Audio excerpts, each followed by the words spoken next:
See, Chen is a regressor who returned from a future where the entire world was conquered by demons. He was the last survivor, fighting for years until he finally defeated the Demon King by self-destructing alongside him. Then, after a blinding light, he wakes up back in the past inside his dorm room. He feels confused and wonders if he has somehow reached the afterlife. But when he looks outside the window and sees people standing there, he slowly starts to realize what happened. After a moment, it finally hits him that his wish came true. He has gone back in time to his university days from 10 years ago. Just then, a strange hologram appears and tells Chen that the power of gluttony has been fully integrated. As he stares out the window, he realizes he has 3 years left before the first demon lord, Wrath, descends. He clearly remembers that this demon lord was responsible for everything that followed. Wrath was the one who opened the gates of hell, allowing the other demon lords to enter the human world one after another. Our hero decides that he must find where Demon Lord Wrath will appear and eliminate him before the gates can even open. Snapping out of his thoughts, Chen focuses on the floating interface beside him, which clearly displays his stats.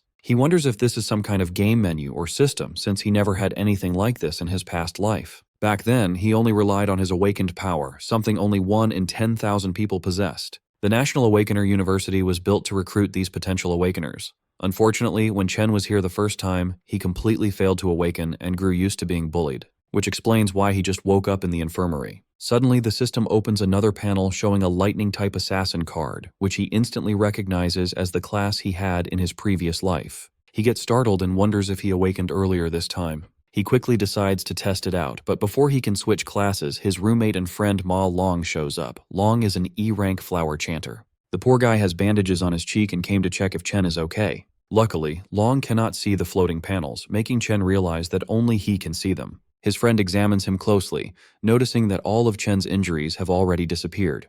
He wonders how a non-awakener is recovering faster than someone like him who already awakened. Chen remembers Long from his previous life. His roommate managed to awaken during university, yet he ended up as one of the weakest awakeners and was brutally murdered on the 3rd day after Wrath descended. Chen smiles quietly as he looks at his old friend again. Long then reminds him that their rank test is tomorrow and they need to get ready. Long feels bad for Chen, thinking he still hasn't awakened, but reminds him that this test is extremely important if he wants to graduate. As they walk through the lively streets, Chen casually mentions that it has been a long time since he saw so many people around, which scares the hell out of his roommate. Chen thinks to himself that if he does nothing in this life, they will all face the same miserable future again. Because of that, he decides to train as hard as possible and raise his level quickly. However, there is a problem. At this point in time, the only way for an awakener to gain experience and level up is by defeating monsters inside demon lairs. These lairs are completely controlled by major guilds, meaning weak people or outsiders like him have almost no chance to level up. He opens his status window and studies his stats, wondering where he stands compared to other awakeners and the monsters themselves. The government classifies awakeners into ranks, starting from E and going all the way up to S class. Chen knows that most students in the university are stuck at E rank, with only a few barely reaching D rank. He glances at his friend and quietly chuckles in his head, feeling confident that he at least ranks higher than him. Just then, a ball suddenly flies in and smacks straight into the poor nerd, knocking his glasses off and shattering them. It turns out they ran into the bully Gong Chung and his lackeys again, the same guys who beat them up just the day before. Chung smirks and asks him why he didn't bring crates of drinks when he already knew they were playing here. Long quickly apologizes and is about to buy the drinks with his own money, but Chen steps in and stops him, saying that the one who should be apologizing is actually Cheng. Seeing the bully again pulls Chen right back into his painful memories. Back then, they tried to drown him in a sink. Instead of feeling guilty, they claimed they were just forcing him to awaken. That day, they only stopped when Chen finally passed out. Long rushed to check on him, but the moment Chung heard Chen speak, he came right back to hurt him even more. Snapping out of his memories, Chen makes up his mind to teach these bullies a proper lesson. Hearing Chen speak up, Chung and his lackeys step forward, clearly ready to shut him up for good. Chen looks straight at Cheng, knowing the guy only picks on the weak because his older brother is the student council president. As the bully steps closer, a crowd of students gathers around. They already feel sorry for Chen, expecting him to get beaten up again. When Chung reaches him, he asks what Chen just said. Without backing down, Chen calmly repeats that they need to stop bothering him from now on. Furious, Chung loses his temper and throws a punch straight at him. But this time, Chen simply raises his fist and blocks the attack with ease, even pushing the bully back. Everyone watching is shocked. As far as they know, Chen has not even awakened, yet he just stopped a strong attack like it was nothing. Growing even more angry, Chung rushes in for another attack. Chen calmly prepares himself and switches his class to Electric Assassin. Long stands nearby, completely stunned. Meanwhile, Chung activates his indestructible demon armor and charges forward with a heavy strike. Before he can even get close, Chen dashes in and blasts him away with a lightning-charged punch. The crowd cannot believe their eyes. The so-called weakling just sent the school bully flying with a single punch. Even after taking such a hit, Chung refuses to back down. He shouts at his lackeys to step in and get revenge for him. However, his lackeys are already shaking in fear after seeing what Chen just did. Chung forces himself back to his feet and charges at Chen once again. But once more, he gets beaten down and slammed away without standing a chance. Watching their boss get crushed like this, the lackeys quickly realize they are outmatched and run away. Long, watching all of this unfold, is left speechless. His jaw drops as he struggles to accept that his roommate, who was easily beaten just yesterday, is suddenly this strong. Chen, on the other hand, realizes that just like in his past life, he can switch into his assassin state whenever he wants. Even at level 1, his stats are high enough to handle low-level awakeners. This means his current rank must be at least D class.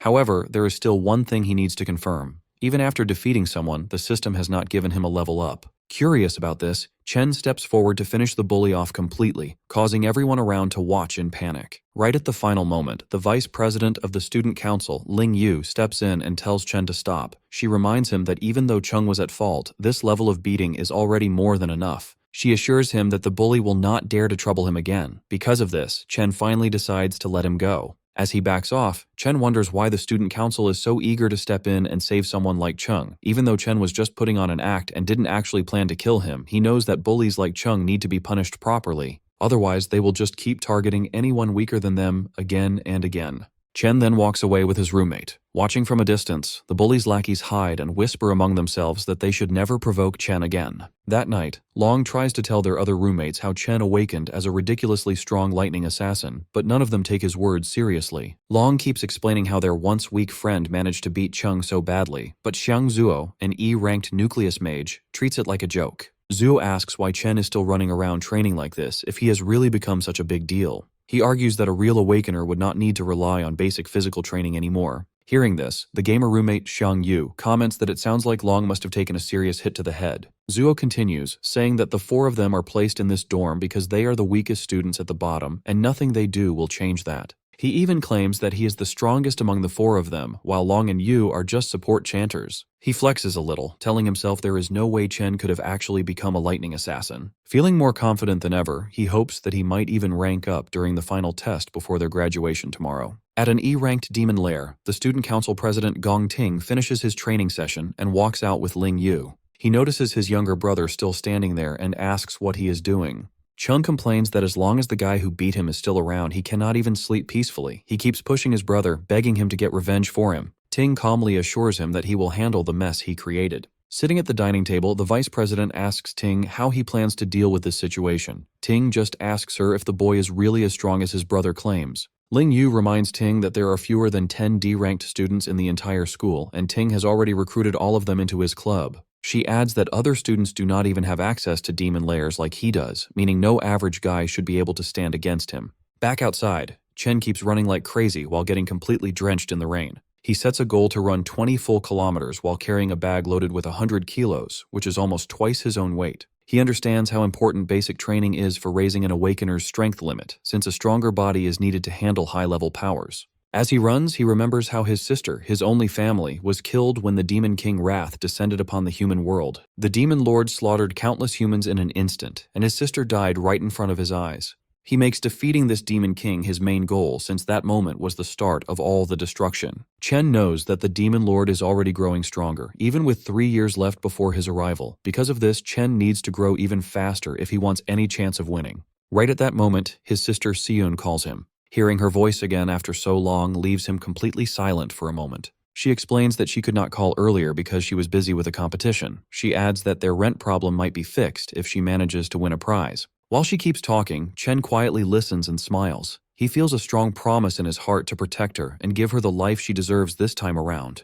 After the call ends, he returns to his training and completes 3 more laps around the university. Once he is done, he heads straight for a shower, feeling that he is slowly getting used to this younger body and its strong potential for growth. He sits down and starts thinking about the demon lairs, which only rich people can access. He knows that he will need to defeat monsters somehow in order to grow stronger. While thinking about this problem, he eventually falls asleep and finds himself pulled into the gluttony system. He lands in a strange place and starts wondering if this is just some kind of weird dream. Back outside, Long looks for Chen and wonders where he has disappeared to. Inside the strange space, Chen sees a massive tower standing right in front of him. Before he can get a good look at it, a group of E-rank cloud warriors called Death Hounds appears to greet him. Chen worries that he somehow entered a demon lair and quickly switches his class. Since the monsters appeared out of nowhere, he decides to deal with them first and figure out the rest later. He easily takes down the weak hounds, since they are all bark and no bite, and collects their dropped items. He quickly reaches level 2 and smiles, thinking he might have gotten lucky by stumbling into a demon lair. A boss monster shows up next, but Chen defeats it just as easily.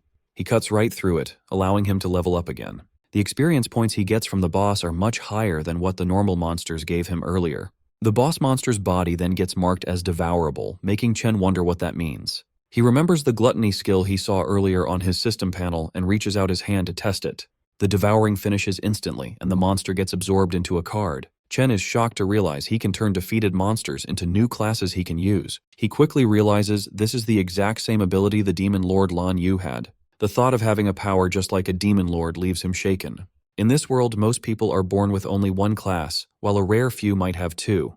However, Chen can now hold as many classes as he wants. He wonders how he got this crazy power and what the dark tower in front of him really is. While he thinks about all this, he feels a strong presence, and a new demon appears holding 2 S-rank blades. The demon is clearly an S-rank, meaning Chen has no real chance of winning. Knowing he is badly outmatched, Chen still summons a lightning sword to fight back and gamble for his life. Strangely, the demon standing in front of him somehow knows his name.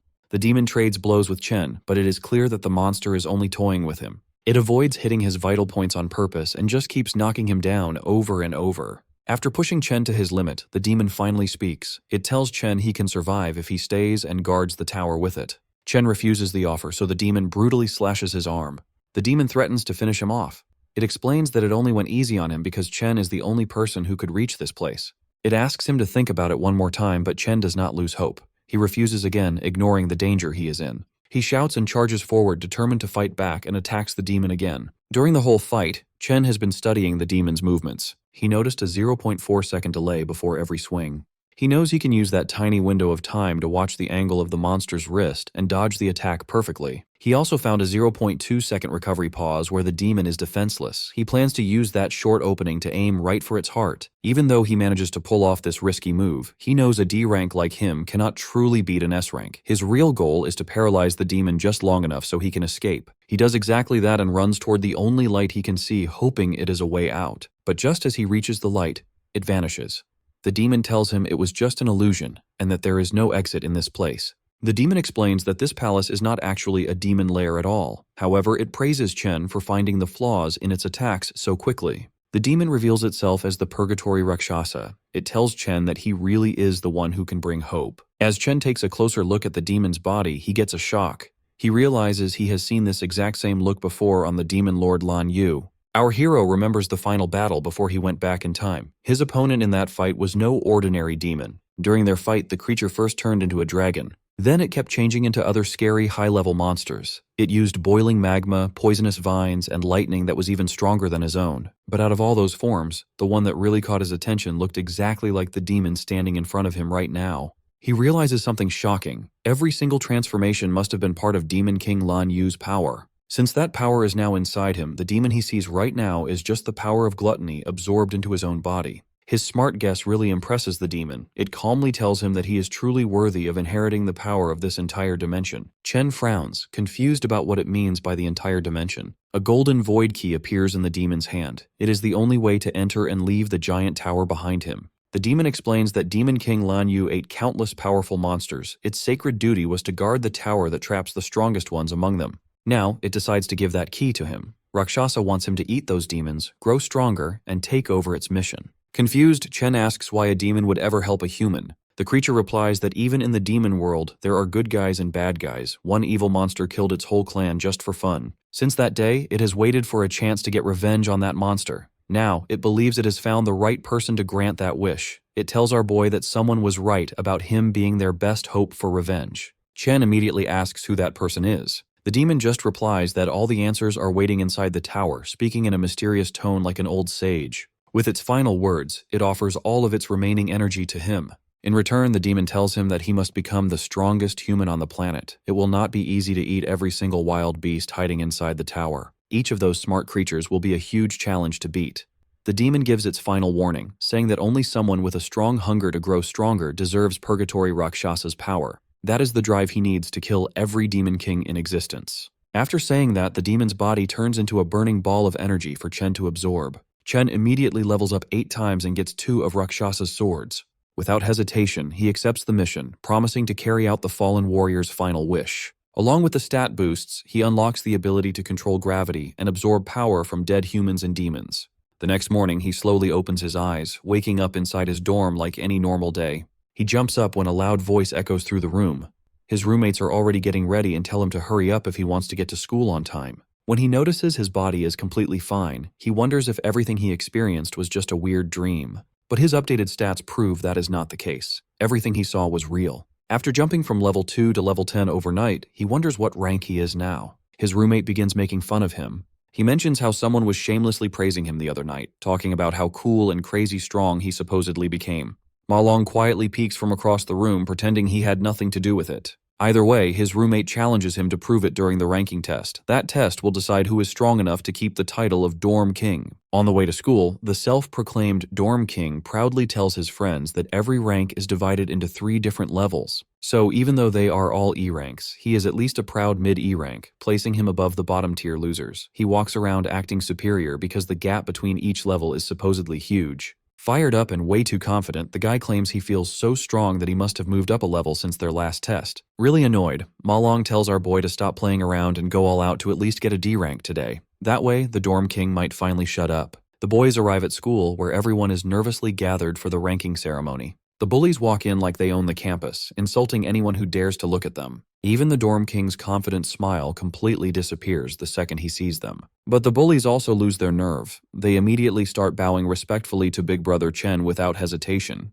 His roommates slowly begin to realize that maybe everything Ma Long said was not complete nonsense after all. Our boy ignores the bullies and just minds his own business. Another student decides to step in front of him. It is Jian, a student council officer who acts like the school police, and he gives Chen a very polite warning. The student council president personally sent him to punish the guy who dared to hit his precious little brother. All of Chen's friends immediately scatter and hide. They are terrified of Jian, the enforcer who handles all the dirty work for the president. His roommates cannot figure out why this D-rank monster is targeting Chen like this. He steps right into Chen's personal space. The president's loyal follower brags that his great sense of smell lets him judge exactly how strong someone is, and right now all he smells from him is a weak, pathetic loser. Amused by the insult, our boy fires back without hesitation. Shane completely loses his temper the moment he gets called a dog. Before a fight can actually break out, the overgrown pup's master orders him to stand down so they don't cause a public scene. After doing some digging, he found out that his little brother was the one who started the fight. Getting beaten up was simply the result of picking a fight with someone way out of his league.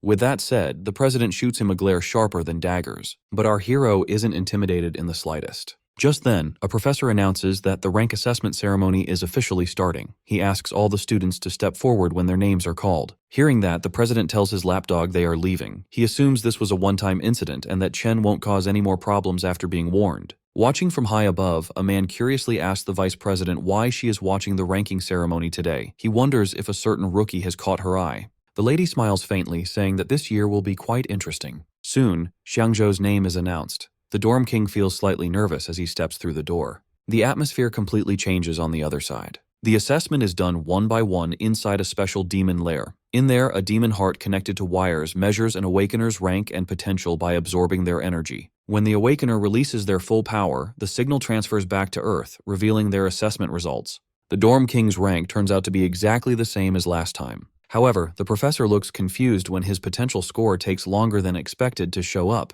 Ma Long stares intently at the shifting numbers. After building up all that suspense, Xiangzhou's maximum potential is revealed to be only a C. He walks out looking sad, realizing that all the progress he thought he made was just in his head. His roommates try to comfort him, telling him they are all in the same boat anyway. They are all stuck at E rank, with the potential to reach C rank at best. A few moments later, the president's lapdog walks out proudly. He is still a lower D rank, but he has the potential to reach A rank. Chen's roommates begin to lose hope, since they have already seen nearly 10 students reach D rank. Even the professors are shocked that so many students have reached D rank. It is rare for students without real combat experience to break past E rank. Filled with excitement, they call up the next student.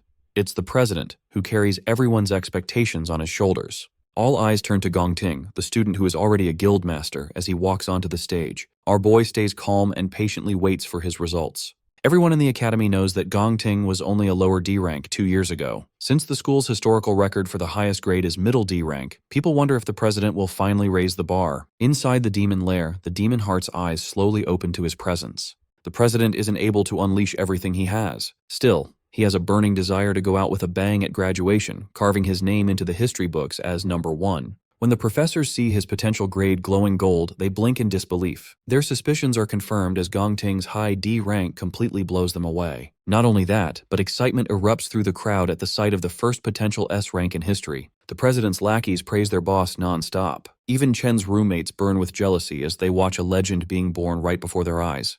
The professors quietly agree among themselves that this news must be sent to the administration immediately. They need to treat their precious S-rank candidate with the utmost care, making sure he never leaves the country. On top of that, he is the youngest student in the academy to be involved with a guild. Their school's name is now guaranteed to dominate the headlines. Observing from above, Principal Yuan Long realizes that Vice President Ling Yu already knew about his potential. That is exactly why she came in person to watch the ceremony. However, she makes things even more interesting by revealing that he wasn't the only one she came to observe today. Besides the flashy president, there is another student she finds much more interesting. Right on cue, that exact student is the next one called onto the stage. Jean comes up with a bright idea and decides to taunt the mysterious urban legend, urging him not to end up as E-rank trash like his roommates. He says they will become a laughingstock if that happens, adding that it's a disgrace for them to even show up at such a prestigious event. Long backs up his friend and boldly claims that he will knock everyone's socks off. The crowd watches in pure anticipation. Chen finally enters the demon lair, and the demon heart instantly senses intense pressure as he approaches. Our hero recalls that the best way for an awakener to secure a good future is to join a high-ranking guild. He knows the only way to reach that goal is by performing well during the graduation combat assessment. There, candidates must choose their own members to form a 10-person squad. The squad that takes first place gets directly recruited into the nation's top-tier Imperial Guild, making the purpose of this test very clear to everyone. Jian begins recruiting and introduces another low-tier D rank to his boss. He proudly claims that their party is now complete. He explains that they already have all the D ranks along with the president's brother on their team, so there is no way they can lose first place. Jean knows that strong students will naturally group together to form the best party, leaving the weakest to do the same. This creates a brutal environment of survival of the fittest, where the weak are easily cast aside and eliminated. After some time passes, Long starts to feel anxious because the screen isn't changing. The crowd quickly assumes that Chen must be so weak that the system can't even register his presence. Jian then tells Ting that the remaining students are nothing but trash, so they should just leave instead of wasting their time. However, right as they get ready to leave, the screen suddenly flickers and displays a high D rank label, sending the entire crowd into chaos. Shock spreads across everyone's faces. The president and the student council also react in disbelief at this unexpected result. Soon, the system detects a strange change in the results. It turns out Chen is using the system to see how his level 10 base stats in his normal physical form translate during the evaluation. After seeing a D rank, he switches his class to the Infernal Death King, which is his weakest devoured class so far. His rank instantly shifts from high D to mid C, completely blowing the crowd away. The council struggles to believe that the machine is still working properly. Even the scientists question the situation, wondering why the results keep changing.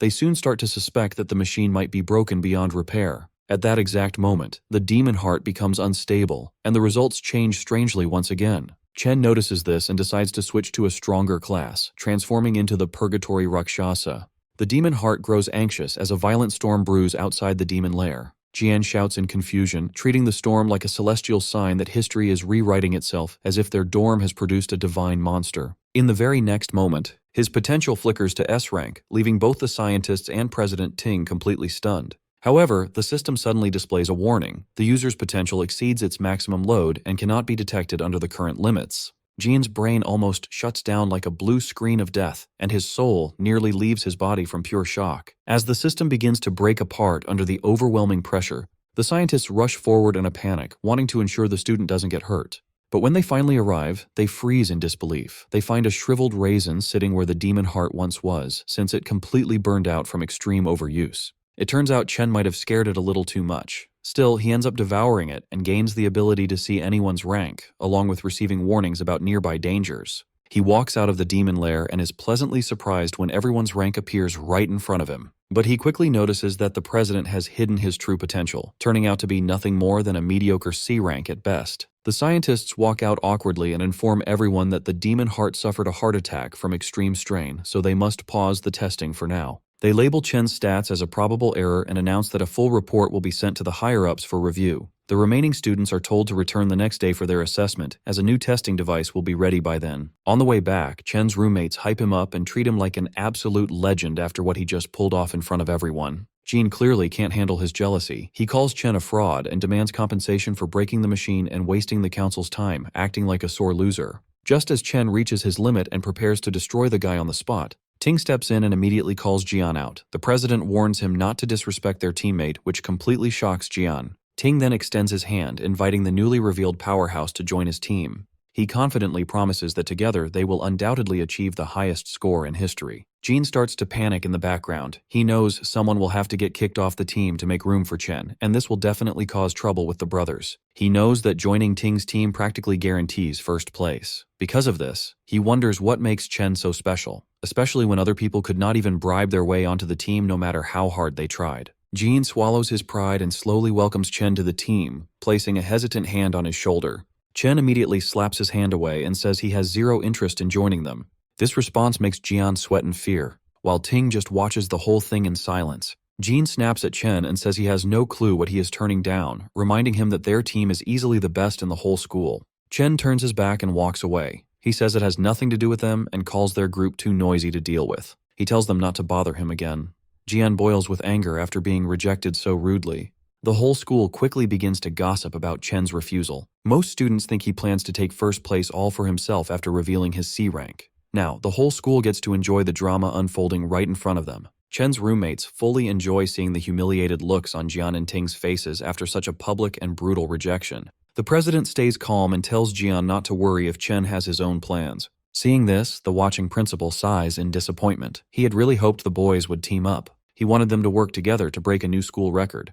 However, Ling points out that things are much more interesting this way. She explains that Ting grew up rich and spoiled, so he will definitely see this refusal as a declaration of war. She reminds the principal that the president is not an easy person to cross once his pride is hurt. Jean keeps complaining, saying Chen only has a big ego because a test error showed he was a C rank. Ting hints that the result might actually be real. He admits that even if it is unlikely, he cannot let anyone take his first place spot. Jian remembers that Chen is likely just a normal student with no real combat experience. On the other hand, the council members are elites who secretly trained inside a demon lair to get strong. He suggests going to teach Chen a lesson for being so rude. Ting cuts him off and asks if he really thinks their president is petty enough to do that. Jin realizes his mistake and apologizes. Ting then cancels their karaoke plans and tells Jian to handle the situation by himself. He coldly adds that whatever Jian chooses to do has nothing to do with him.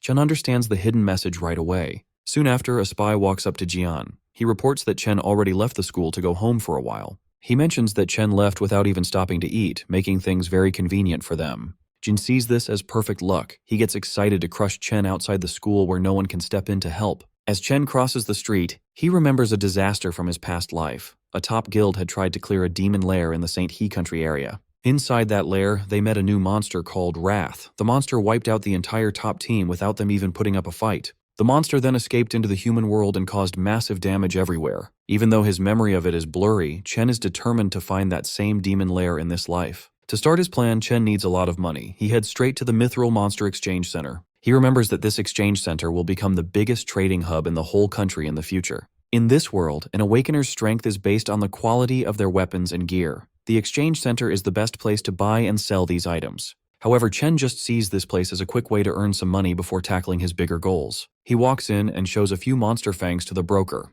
The broker looks at them closely with clear suspicion. The broker asks how a mere student got these items. Chen calmly says they dropped from a monster he beat earlier. The broker is surprised and claims he has never seen fangs like these before. His assistant steps in and explains that the fangs come from an E-class monster called a Sang-Sin beast. She mentions that these fangs can be used to make an E-grade weapon or ground into powder for other uses.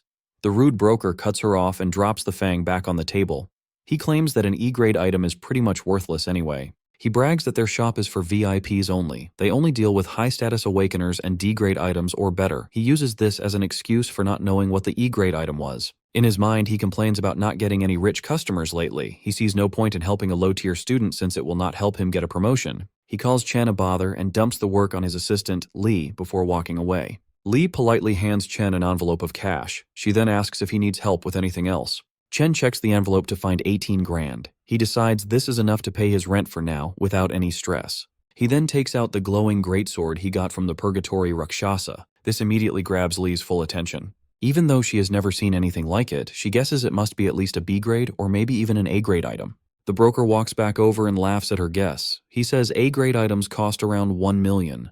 Having worked there for years, he claims he has never even seen an A grade item in person. Just then, the shop owner walks in. He calmly says that the weapon is neither A grade nor B grade. The broker praises his boss's smart judgment. He smugly agrees that a mere student could never own something so valuable. However, the owner explains that the weapon comes from the Purgatory lands. He reveals that it is actually an S-grade item. Both the broker and the assistant freeze in total shock after hearing this. The owner immediately shakes Chen's hand and warmly welcomes him as an honored VIP guest. He invites Chen into the VIP room and tells him to ask for whatever he needs. Chen feels very satisfied. The owner, Qingji, finally showed up just as he planned. Once they settle into the VIP room, the guild boss asks Chen how much he wants to sell the weapon for. Chen immediately answers with 1 million, which surprises the green-haired boss. The boss tells him it could easily sell for tens of millions, since it is extremely valuable. However, Chen explains that he just wants to use the greatsword as collateral for a $1 million loan for a month. This leaves the man even more surprised. He realizes Chen is very smart and wonders who exactly he is. Chen continues, saying he will pay back the main amount in 30 days and the interest the month after. Before answering, the guild boss tells the girl to step outside so they can discuss business privately. Once she leaves, the man mentions that he knows Chen goes to the National Awakener University, where the seniors are about to graduate. He adds that he knows the graduation test is in 30 days and the prize money is exactly 1 million. The boss then asks Chen directly if he is completely sure he will get first place in that test. The guild boss figures out that Chen desperately needs money and wouldn't be doing this unless it was his last option. In the end, he offers to lend Chen 1.5 million right away with absolutely no interest. Reaching his hand out, he smiles and says this will be the start of a beautiful friendship. Chen is left speechless by the generous offer. The man reassures him that he won't let a single word leak out from this room. He simply asks that in return, Chen comes to his guild whenever he wants to trade anything else. Chen thinks to himself that this man figured everything out so easily, yet didn't try to scam him. He now understands why the guild boss becomes such a big shot in the future. Chen shakes his hand, realizing that he needs strong allies if he ever wants to defeat the Demon Lord. A few moments later, the contract is signed, and the money is sent to his account instantly. The guild boss then asks if he needs to borrow a weapon for the test, since he just gave his away. Even though the guild doesn't have any S-rank gear, they still have plenty of high-quality A-rank equipment for him to choose from. Chen tells him not to worry. He then simply summons the other greatsword he got earlier, leaving the guild members completely blown away. With that, Chen takes his leave. Right after, the guild boss promotes the pink-haired girl to supervisor for bringing in such a high-level client. Before fully leaving, Chen realizes he forgot to buy something and turns back toward the counter. A few hours later, Chen is waiting at a bus stop. He remembers how, in his past life, he struggled a lot to reach the top, and people treated him like trash. He worked endless shifts just to make ends meet, and he and his sister had to live like they were almost homeless to survive each month. His sister, Yuan, managed to get into her dream university back then, but she gave it up, claiming the campus was too far from her brother. But in reality, she was just afraid of putting a heavier financial burden on him. Back in the present, he wonders why she hasn't shown up yet and starts looking around. Just then, a voice calls out, calling him stupid for searching near the entrance instead of the exit. It's Yuan. Pulling along her huge suitcase, she tells him they are broke again because the rent drained all their money. However, Chen just stands there in complete shock, since it has been 7 years since he last saw her. She tells him to help her with her bags. Getting no response, she waves her hand in front of his face, trying to snap him out of it. At that moment, Chen suddenly rushes forward and hugs her tightly, catching her by surprise. After a few awkward moments, she pokes his sides to break free from his grip, scolding him for nearly suffocating her. She tells him he has been acting pretty weird lately and wonders if his crush finally rejected him, but he just brushes it off. The two start walking together while she continues to talk about her exams. Even so, Chen is more than happy to listen to everything, promising himself that he will never let anything bad happen to her in this life. Elsewhere in a dark alleyway, a few thugs are waiting around. After confirming that Chen will pass through the area, their leader Jian tells his men to stay low until their target shows up so they can ambush him together. With a crazy smile on his face, he tells himself that he will definitely punish Chen for what he did. One of the thugs asks if they will get in trouble if the situation escalates.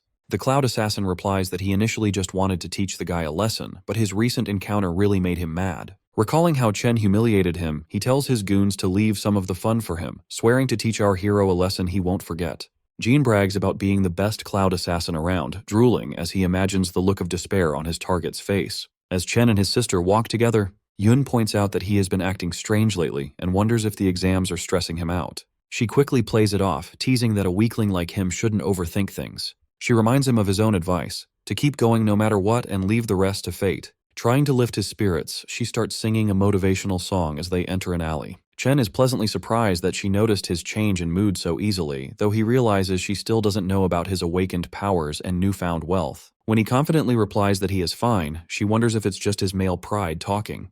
Yun shakes her head, thinking to herself that her brother is finally becoming a man. Trailing behind them, one of the thugs tells Jian that their target is with a girl. This makes Jian extremely excited, knowing the alley has no cameras and they won't get caught. However, Chen instantly senses their evil intentions and realizes it's the same scumbags from the student council. Taking out some wireless earbuds, he places them in his sister's ears. He tells her to listen to a song he recently started enjoying. This catches her off guard since he rarely listens to music, but she goes along with it to understand him better. Chen then turns around, staring daggers at the scumbags as they slowly advance. With the music playing in Yun's ears, the thugs rush forward and the fight begins. Chen immediately switches to his lightning class. He thinks about how it has been 7 years since he lost his sister, and he just got her back. Filled with anger, he wonders where these guys got the nerve to attack them, dashing forward like a bolt of lightning. He kicks the first thug so hard that he goes flying, causing the others to break a sweat. Chen charges his fist and punches 3 of them in a row, finishing off the 4th with a brutal knee strike. One brave goon tries to attack, but Chen simply grabs his hand. Without any effort, he breaks it like a piece of dry spaghetti. The guy screams in pain, only to receive a heavy punch straight to his nose. Seeing his men get thrown around, Jian freezes in shock, wondering how Chen became so strong. Chen doesn't stop there, continuing to throw punches left and right as he makes his way toward the Cloud Assassin. When Chen finally reaches him, Jian tries to convince himself that he is the strongest assassin alive, declaring that he cannot lose. Our hero quickly brings him back to reality with a devastating punch that sends him flying. He follows up by rushing forward, unleashing a combo of punches that knocks several of Jian's teeth loose. The Cloud Assassin rolls violently across the ground and crashes into a wall. He looks up only to see Chen staring right at him like a demon. Chen looks down at the defeated Jian and reminds the piece of trash that he already warned him to stay away. Staring straight into his soul, he asks if the brainless scum can't even understand basic human speech. Beaten beyond recognition, the once arrogant assassin can no longer feel his legs, with half the bones in his body completely shattered. Realizing he messed with the absolute wrong guy, he barely manages to mumble out a pathetic apology. Chen promptly shuts him up, grabbing his collar and pressing a cold dagger right against his face. Staring into Chen's eyes, the so-called top assassin sees it clearly. There is absolutely zero hesitation to kill. This is not the aura of a normal high school student. Jane cannot help but wonder what kind of hellish experiences could turn a man into a monster like Chen. Dripping with cold malice, Chen tells the broken boy to remember his words carefully if he wants to avoid a repeat of this nightmare. He won't hesitate to tear them apart if they ever try anything stupid again. Delivering his final warning, he adds one last chilling condition for emphasis. If they so much as step within a mile of his sister, he will gladly hunt down and erase everyone close to them, one by one. With his message delivered, he drops the dagger and casually walks back to Yuni's side before the background song even finishes playing. Meanwhile, his sister is completely overwhelmed with emotion, moved to tears by the painfully sad and lonely lyrics of the track. She cries, heartbroken and confused over what her brother must have endured to change so drastically over the years. She even wonders if her support back then was simply not enough. Wiping her tears, she spins around, determined to give him a proper scolding. But she freezes mid-sentence the instant she spots the gift in his hand. The shiny, gold-plated pen she has always dreamed of owning is sitting right in front of her eyes. Yun flushes bright red with overwhelming excitement. She can hardly believe her brother actually bought her the newest holographic magic pen, an item that costs more than their entire monthly rent. Her adorable reaction immediately warms Chen's heart. Her expression makes it obvious she doesn't want to return it, even if doing so would be the responsible choice while they are so far behind on rent. Clenching his fist behind his back, Chen silently swears to protect his sister's smile in this life and ensure she makes it into her dream school. Back at home, Yuni happily spends hours tracing glowing holographic drawings in the air. Watching her big brother quietly enjoys a bowl of her homemade ramen, genuinely glad that she loves the gift. Even so, the reality of their situation kicks in, and she worries about him spending so much money on her when next month's rent isn't even covered. In response, Chen flashes a proud smile and reveals that their rent for the entire year has already been paid in full. He casually brags that his little business venture with a friend has been highly profitable lately, but Yoon is sharp and immediately shoots him a suspicious glare. She is clearly not buying this incredibly convenient business story. That being said, she chooses not to push the subject further. Honestly, she can't even remember the last time her big brother laughed so openly and freely. Gently patting him on the shoulder, she makes one simple request. Whatever secret hustle he's working on, he just needs to make sure he doesn't burn himself out. Meanwhile, at a quiet aquarium, Student Council President Ting shares some shocking news with his cousin. The city's best doctors have declared that their top assassin is critically injured beyond recovery. Over half the bones in his body are shattered beyond repair. The fact that he fought Chen was already unexpected, but the horrifying state of his body post-battle is absolutely staggering. His cousin reacts with chilling indifference. Her only disappointment is that the number of elite graduate students joining his team has now dropped. But the president is just as ruthless, brushing it off by stating he'll actually perform better without some burdensome NPC weighing him down. Just then, their uncle, who also serves as the academy's director of employment, speaks up. Director Gong Xuan calmly delivers his official report regarding our hero's recent moves. His detailed investigation into the chaos at the ranking ceremony has finally concluded, and the results are undeniable. Chen genuinely ranks higher than the student council president himself. This massive revelation catches the former top student completely off guard. The director then offers a stern word of advice, revealing that Ting's father personally requested a vice chairman of the alliance to evaluate his upcoming combat exam performance.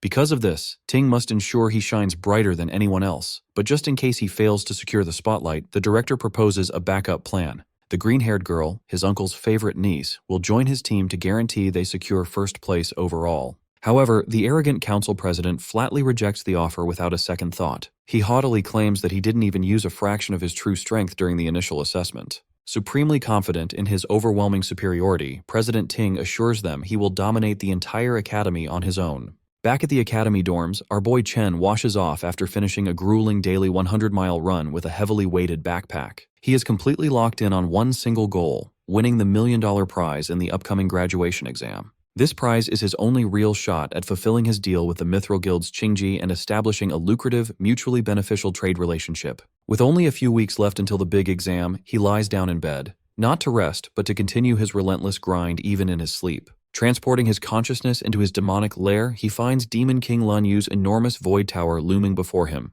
Without a hint of hesitation, he marches up the long, imposing staircase leading to its entrance. Previously, his first assessment using the Gravehound King class reached a respectable mid-C rank. On the other hand, the sheer, overwhelming strength of his Abyssal Fiend class completely overloaded the Academy's rating system. Even the Demon Heart itself was utterly incapable of properly classifying its true potential. Because of this, the only way to accurately evaluate his remaining classes becomes painfully obvious. He must unlock the Void Tower and test their raw, destructive power directly on the battlefield. Stepping inside, Chen is curious about what kind of brutal, nightmarish challenge the tower will throw his way. But the moment he sees what waits for him inside, his eyes widen in pure shock. He gets transported to a strange dimension, standing on top of a massive white planet floating in space. The moment he takes his first step, he drops to one knee, barely able to keep his body upright. In the Fallen Star Wastes, the gravity is 10 times stronger than on Earth, and Chen feels the crushing pressure deep in his bones. Behind him, the tower entrance vanishes. He knows this means he has to defeat the boss to reopen the exit, so he needs to adapt quickly before any monsters can ambush him. However, a phantom lion prowling nearby isn't going to give him that chance. Left with no other choice, Chen instantly switches to his lightning class. The lion lunges at him, but he narrowly dodges and stabs it right in the shoulder. The beast roars in anger, but the strike doesn't do much damage since it missed its vital spots. He quickly realizes that his attacks are just as slow and sloppy as his current ability to move. The phantom lion easily pins him to the ground and goes in to take a bite out of him. This shows just how well these monsters have adapted to the extreme gravity. He lets the lion bite his arm for a moment before quickly switching to his Abyssal Fiend class. The change instantly gives him a different kind of stat boost. Trading away some speed, he gains a massive amount of strength and stamina, which is exactly what he needs for close combat. His class change slams the aggressive beast down, immediately flipping the fight in his favor. Rakshasa's gravity manipulation proves to be extremely useful. On a planet with 10 times normal gravity, a 3-time multiplier hits with brutal force. The lion roars furiously, but Chen shows no mercy, crushing it right into the ground. Afterward, he sprawls out on the floor to catch his breath. Gluttony surprises him with a well-deserved level-up notification. He then learns that every class has a star rating. The number of stars shows how much his stats boost when he switches to that class. Right now, Purgatory Rakshasa has the most stars out of all his options. But even with that advantage, he still had to fight for his life against a B-rank Phantom Lion. It is clear he still has a long way to go before reaching his full SSS rank potential. To make matters worse, he's annoyed to see that Gluttony won't even give him the option to absorb the creature. This monster clearly wasn't the floor boss either, since the exit didn't appear after he killed it. Suddenly, a massive door opens behind him. Dozens of glowing eyes peer out from the dark. Reality hits him hard. All the effort it took to beat just one Phantom Lion is nothing compared to what is coming next. Countless B-rank monsters pour out of the door, clawing and attacking him from every direction. Only now does he finally understand what Rakshasa warned him about. The demon told him that the tower was filled with ruthless beasts and that his path would be full of endless pain and suffering. But he was also told to endure it all so he could adapt and grow stronger. Chen suddenly jolts awake from his sleep, feeling like he just survived the worst nightmare of his life. Everyone else in the room is still fast asleep, completely unaware that he just felt the agony of being torn apart by monsters. He finally realizes that the Purgatory's Void Tower isn't a shortcut to instantly leveling up. He is only at the very start of a long and painful journey. A few weeks pass, and it's finally time for the Academy's graduation exam. Many VIPs are there to watch the promising new batch of students. New rules are announced for forming teams, requiring at least one high E-rank student in every party. When it is time to form teams, it's announced that all students can now see each other's ranks. This helps everyone quickly decide who to recruit for their group. The students are listed in order of their rank, from highest to lowest. But Ma Long quickly notices something weird. Chen is also confused when he sees his name sitting all the way at the very bottom of the list. All eyes turn to him, as everyone wonders how a high-grade awakener could possibly be in the lowest spot. The jealous students immediately start talking trash, convinced that his original high rank was just a mistake in the test. Still, even they can't deny that his strength is real, and having him on their team would easily boost their scores. Council President Ting stays quiet while people whisper about the fool who must be regretting his choice to reject the president's offer. It turns out the man behind this trick is his own uncle, Gong Xuan. He figured no one would invite Chen to their party after seeing him ranked at the bottom. His plan was simple. If Chen can't even qualify, he won't get a chance to beat the president's team. A few hours earlier, the entire classroom practically begs President Ting to let them join his team. They try their best to flatter him, but Chung shuts them down, saying they can only add one more person. Now, all the other students have formed their own teams, leaving only the weakest dorm behind. Long says they tried asking everyone, but no one wants to join them. Since they only have 4 people right now, they cannot take part in the graduation test. He complains that it is very suspicious that Chen's score was dropped to the lowest rank, making him unfit to even take part. Since the rules require at least one high-level E rank, it feels like their group was targeted on purpose. The graduation test is the only way students can show their talent and get scouted by top guilds. In the final test, the number of participants decides how many monsters the group will face, so having more people is not an advantage. That is why no one wants anything to do with the weak students, as they would only be an extra burden. To make things worse, the 3 lowest-ranked students are all from the same dorm, leaving them completely isolated. A student calls out to Zuo and tells him they are only missing one person. The guy tries to manipulate him, saying he surely does not want to fail the graduation test by teaming up with his weak dorm mates. Chen realizes that if this keeps going, there is a high chance they will all be left out and will not even get to compete. However, the dorm king rejects the offer and says he will never abandon his roommates. The other group leaves in anger, but he still warns them not to underestimate others. Checking the student list, Long announces that almost everyone has already formed their teams. They only need one more person, but no one is willing to join them. Chen stares at the director and realizes the man shares the same last name as the student council president. He notices these dirty tricks. Chen wonders if Gong Xuan really thinks he is that big of a threat. Not losing hope, he declares that he will definitely take part in the tournament and activates his lightning power. Since the others are showing their hate so openly, he tells himself he does not need to hold back either. Releasing his energy, he steps forward while the officials in charge are surprised by his sudden display of power. Even his dorm mates start to wonder what is going on. Chen recalls that all Awakener schools have a special rule. To create a competitive space, students can challenge anyone at any time. Even though it might look like showing off, this is a way to display strength and get recognized. In situations like this, many people would refuse to fight in the first place. However, he knows the student council president will not back down. As long as he defeats the blonde guy, everyone will want to team up with him. A girl appears at the door and calls out to Chen, asking if he still needs someone on his team. She adds that she also wants to take part in this year's graduation test. The vice president points out that she reached D rank back in middle school, so she will not disappoint him. His dorm mates go crazy, wondering how he managed to get such a beautiful girl on his side. Chung and Ting both look confused about what is happening, while the director nearly chokes on his water. The students start gossiping and wonder why an exchange student wants to join the worst-ranked team in the test. No one really knows who she is, but there is a rumor that she comes from the Saint Kingdom.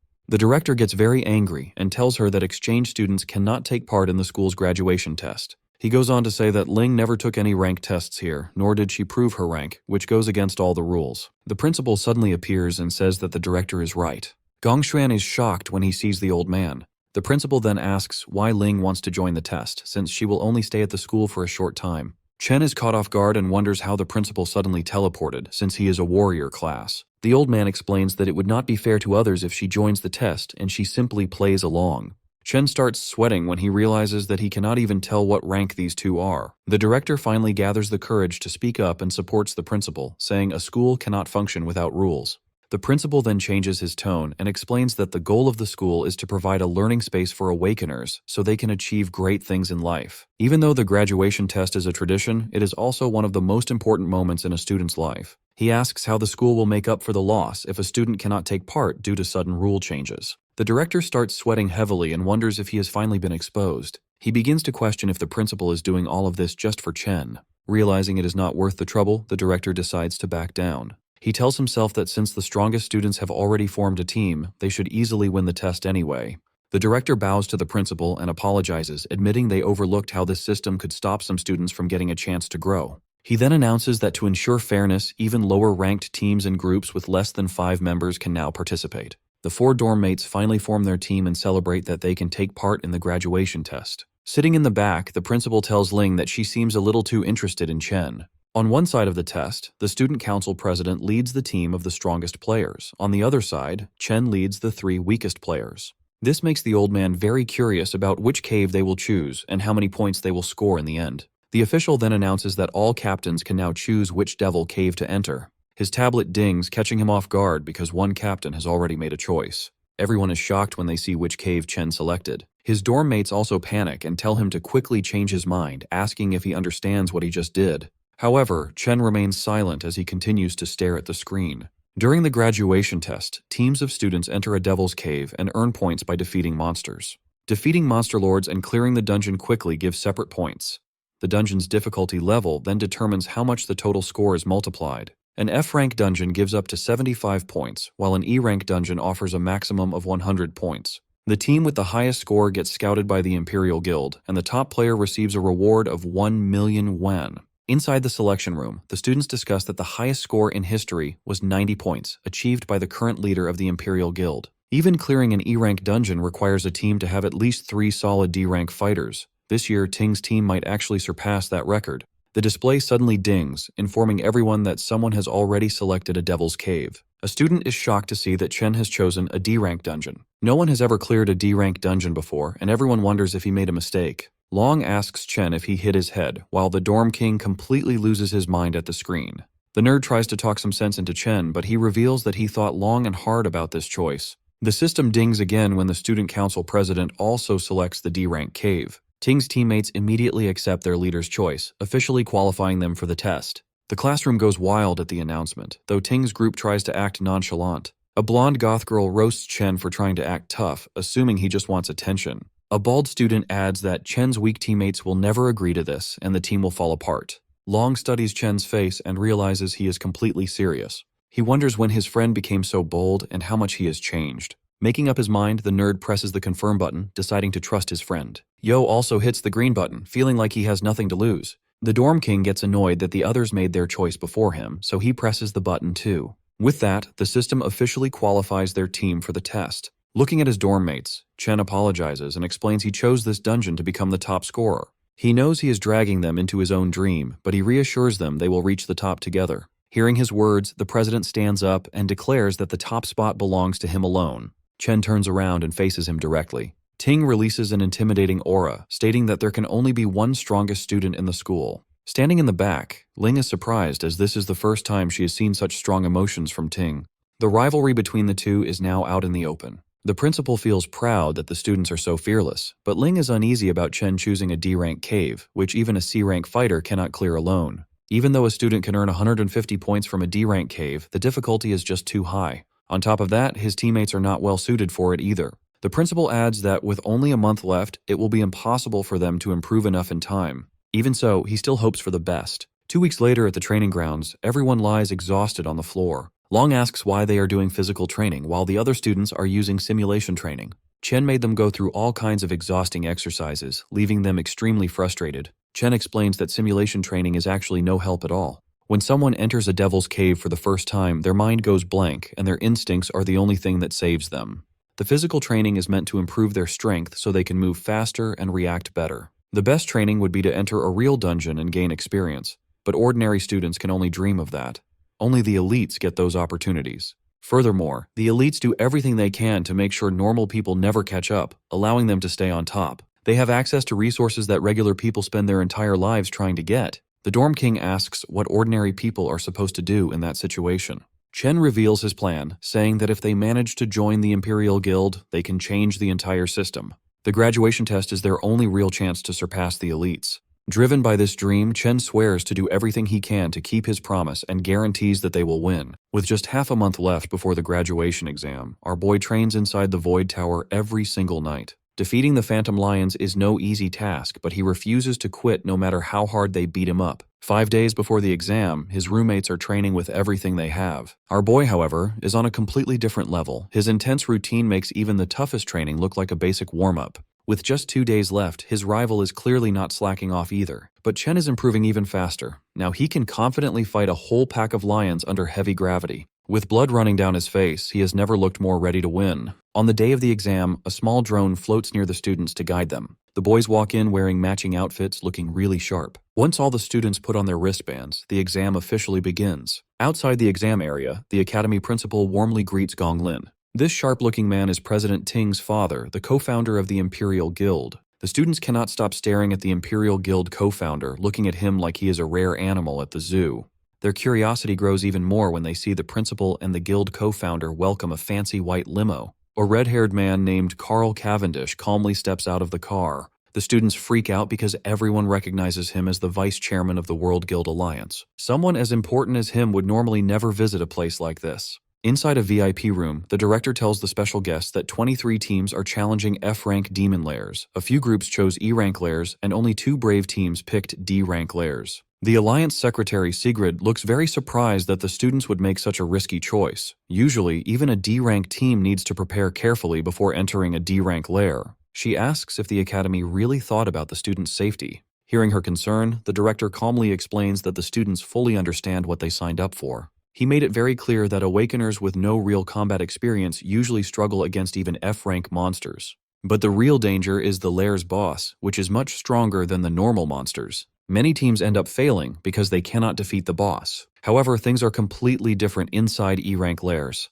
Even the basic monsters there are as strong as an F-rank boss. This hard truth is something students usually learn the hard way.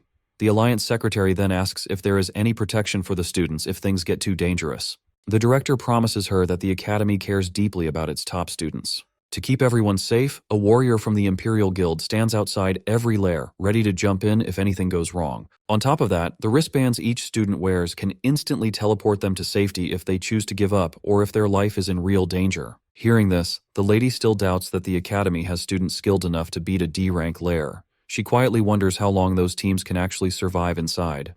The director, however, is sure that the young E-rank students will probably come running out in tears. Inside the D-rank dungeon filled with giant frozen trees, Chen's teammates are clearly terrified. Anyone would be scared after seeing those nightmare creatures, which look like a mix between weird bats and monkeys. Chen quickly warns his team that these monsters dive at their targets in the blink of an eye, so they need to stay on high alert. Suddenly, a group of the ghost monkey bats flies straight down at them. Surprisingly, all the boys manage to clumsily dodge the monster's super-fast attacks. While they are still excited about dodging a D-rank creature's attack, something even crazier catches their attention. Our boy stands there calmly with a lightning sword in his hand, surrounded by dead monsters lying at his feet. He tells his team to focus on saving themselves first since they aren't strong enough yet, leaving the rest to him. Suddenly, another ghost monkey bat lunges at them with incredible speed, but they barely manage to dodge it in time. Songzu realizes that Chen had actually been pushing them to train their reflexes and speed so they could survive against monsters like this. Ju grits his teeth. He had been calling himself the Dorm King all this time, but now he has no choice but to rely on his random roommate. Meanwhile, Chen completely wipes out the remaining ghost monkeys.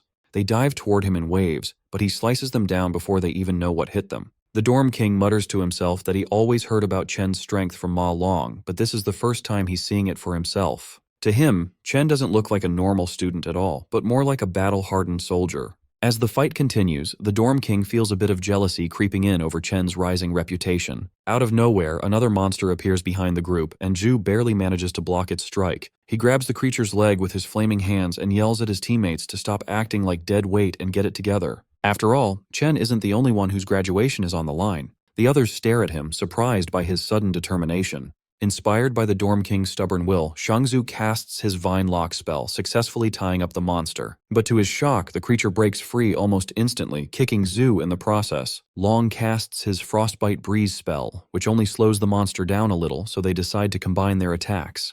Working together, they manage to hold the creature down briefly and shout for the Dorm King to take the shot. He charges up an explosive flame bullet and lands a direct hit. But the attack barely does any damage, only leaving behind a few burnt hairs. He fires several more flame bullets at the monster, but nothing seems to put it down. Shangzhou and Long are already pushed to their limits. The Dorm King decides he can't afford to hold back anymore. He gathers all his strength and unleashes a massive flame attack straight at the monster, triggering a huge explosion. When the smoke clears, only a charred skeleton remains. The drone announces that they have successfully killed a D-class ghost monkey bat. The three of them collapse onto the ground, completely drained. They are thrilled that they actually managed to defeat a D-class monster on their own. Chen walks over, slightly surprised, and they immediately ask if he saw them take it down. The monster leaves behind a single finger bone as loot, and Zuo tries to act tough, casually claiming that killing it was a piece of cake. Chen congratulates them anyway. Soon after, the drone announces that all the monsters inside the Devil's Cave have been cleared. Watching the live feed, Director Gong nearly loses his mind. He can't believe these supposedly weak students with zero real combat experience defeated a D-level threat. The rest of the staff just stay completely silent. At the same time, Vice Chairman Cavendish's assistant calmly praises Chen for his outstanding performance. He thinks to himself that Chen's aura reminds him a lot of an old friend. The Vice Chairman mentions Chen's name and decides to remember him, which instantly worries President Ting's father and the director. To keep the focus away from Chen, the director quickly points everyone's attention toward the student council team inside the other D-rank cave. He points out that the team has already reached the middle section. The chairman's aide praises their teamwork, comparing their skills to a professional guild raid team. Chairman Carl smiles at this and says that the graduates this year are truly impressive compared to past classes. Director Gong whispers to himself that the real battle is just starting, and the best part has yet to be seen. Inside the D-rank Toxic Vine Cavern, the president's party is attacked by poisonous mushroom monsters popping up from all directions. A girl plays her guitar to cast a decay spell, while a star mage groups the mushrooms together using his attraction ability to set up a combo attack. He calls out to the captain, and the president charges in with his sword, ready to finish the monsters off in style.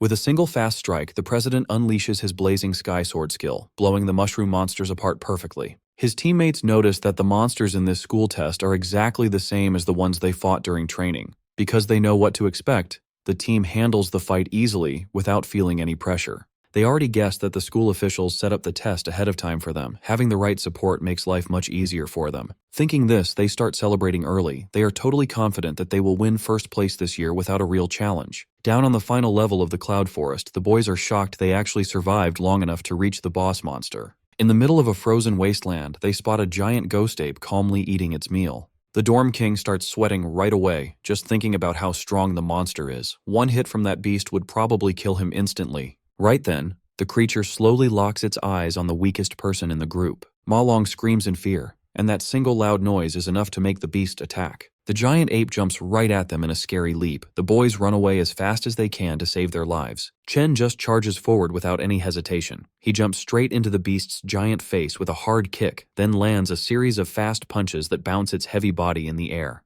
He ends the fight by completely ripping the monster apart into pieces. Seeing this brutal fight leaves his friends completely shocked. Even after winning, Chen feels annoyed because these D-rank monsters are not giving him enough experience points.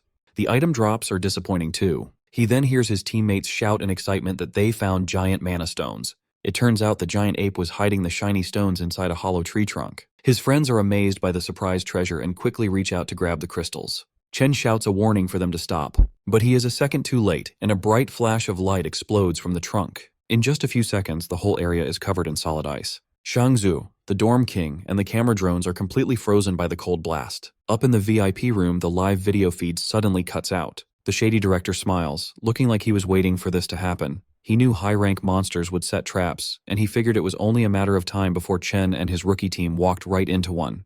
Vice Chairman Cavendish frowns, clearly worried about the students.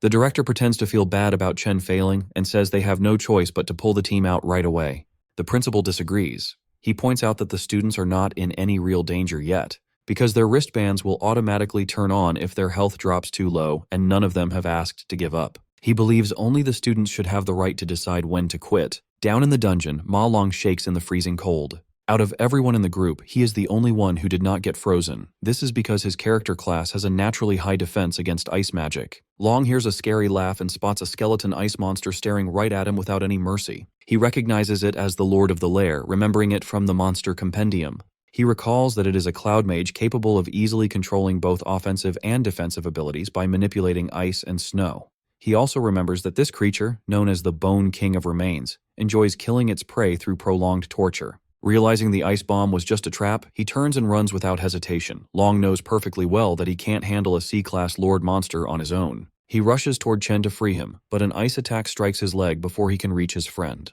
The Bone King laughs at his misery, while Long's bracelet sends out a warning that his leg has been completely pierced. The device offers him the option to abandon the exam, but Long refuses to give up. He still tries to thaw Chen out before they lose their only advantage. Suddenly, another ice shard shoots through his arm, stopping him from freeing Chen despite his desperate efforts. The Bone King enjoys watching Long endure unbearable pain, and his bracelet issues another warning about severe damage. It detects that his arm has also been pierced and notes his dangerously high heart rate, offering him the option to quit the exam once again. Instead of giving up, Long thinks back on his past. Throughout his life, he always ran away from his problems the moment things got hard, a habit that left him behind every single time. He remembers how people ignored, bullied, and laughed at him.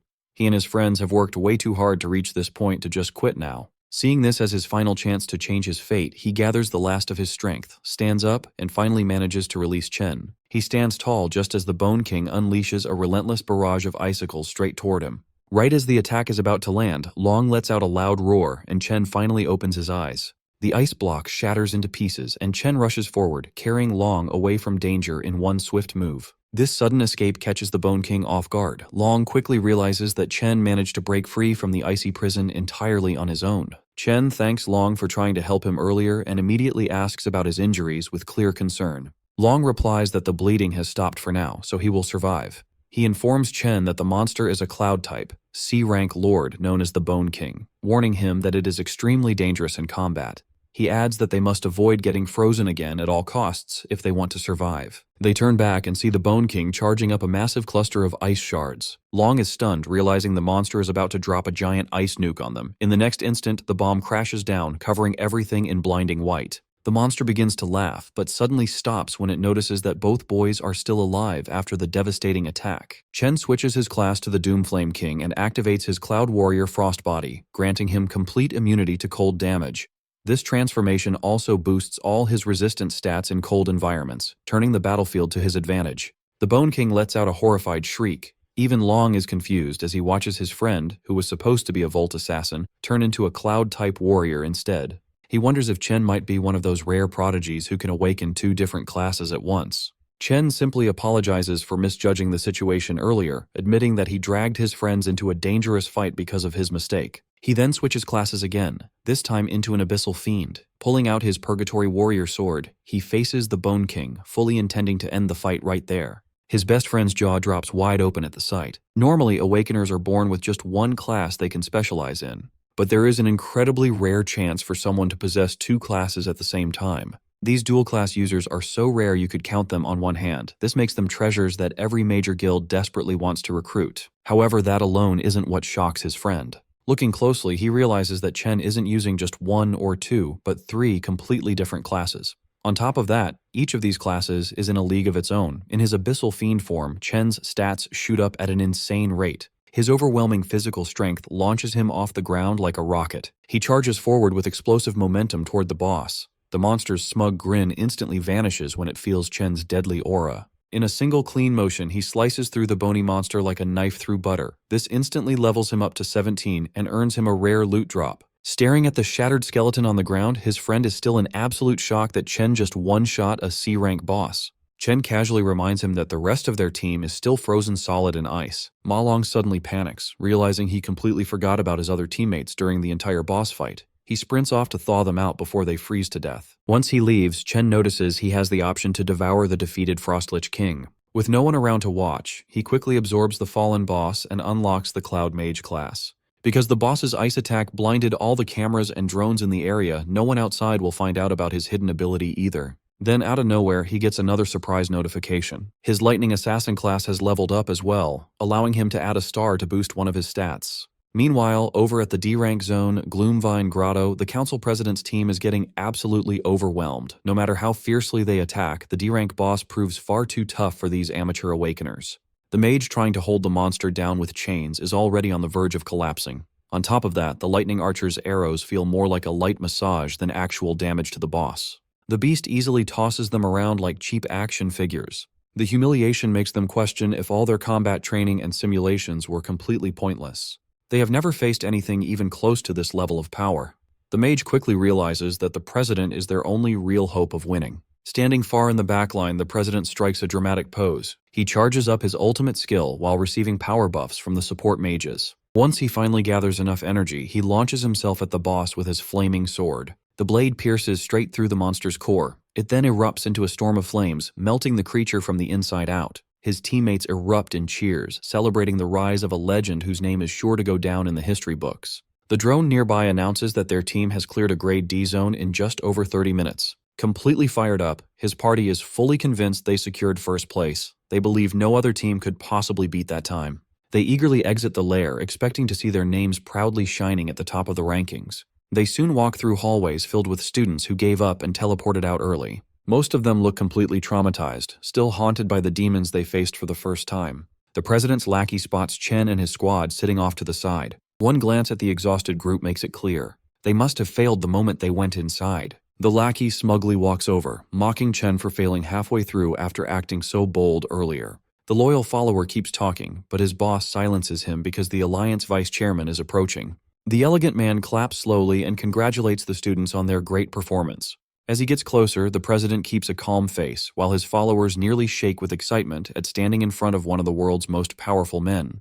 President Ting confidently reaches out for a handshake. However, Mr. Cavendish completely ignores it, walking straight past him without even looking. Embarrassed in public, the president feels his pride shatter. To make matters worse, the vice chairman loudly calls his rival a true legend. He grips Chen's shoulder and announces to everyone that Chen cleared a D-rank dungeon in just 20 minutes. Not even professional teams from his own guild have ever broken a record like that. Both the council president and his lackeys are left completely speechless.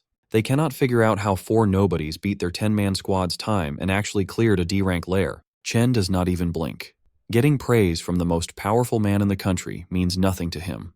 Still, he wonders why such an important figure personally came to this academy. Carl Cavendish calmly states that he will remember Chen's name very well. Then he turns to Gong Lin, the man who invited him here. The vice chairman casually mentions that his son is talented too, offering a weak compliment at best. That leaves a bitter taste in the mouths of both the father and son. With that said, the vice chairman announces that it is time for him to leave. The academy director quickly steps in to smooth things over. He announces the final results, saying that both top teams have tied in score. Because of this, they will all get an official invitation to join the Imperial Guild. That news sounds like music to Chen's roommates because they are basically set for life thanks to him carrying the team. President Ting's lackeys celebrate too, but Ting himself is far from happy with this result. The director then adds that the captains will get management roles in the guild for their leadership and the $1 million cash prize will be split evenly between them. Hearing that, both team leaders are visibly surprised. Chen quietly worries that $500,000 will not be enough to pay off his debt. He needs to find another way to earn the rest of the money and keep his promise to the Mithril Exchange Guild. But that worry might not matter because President Ting openly refuses to accept a tie. He boldly declares that a one-on-one duel will decide the true winner, as there can only be one champion. This sudden challenge is so shocking that it catches the attention of the director and even the vice chairman. Alarmed by his nephew's reckless move, the director urgently tries to talk him into accepting the tie. The older man explains that a tie is the best possible result, especially after his earlier embarrassment. The director assumes Chen will reject the pointless duel, but Chen immediately accepts the challenge on one condition: the winner takes the entire $1 million prize.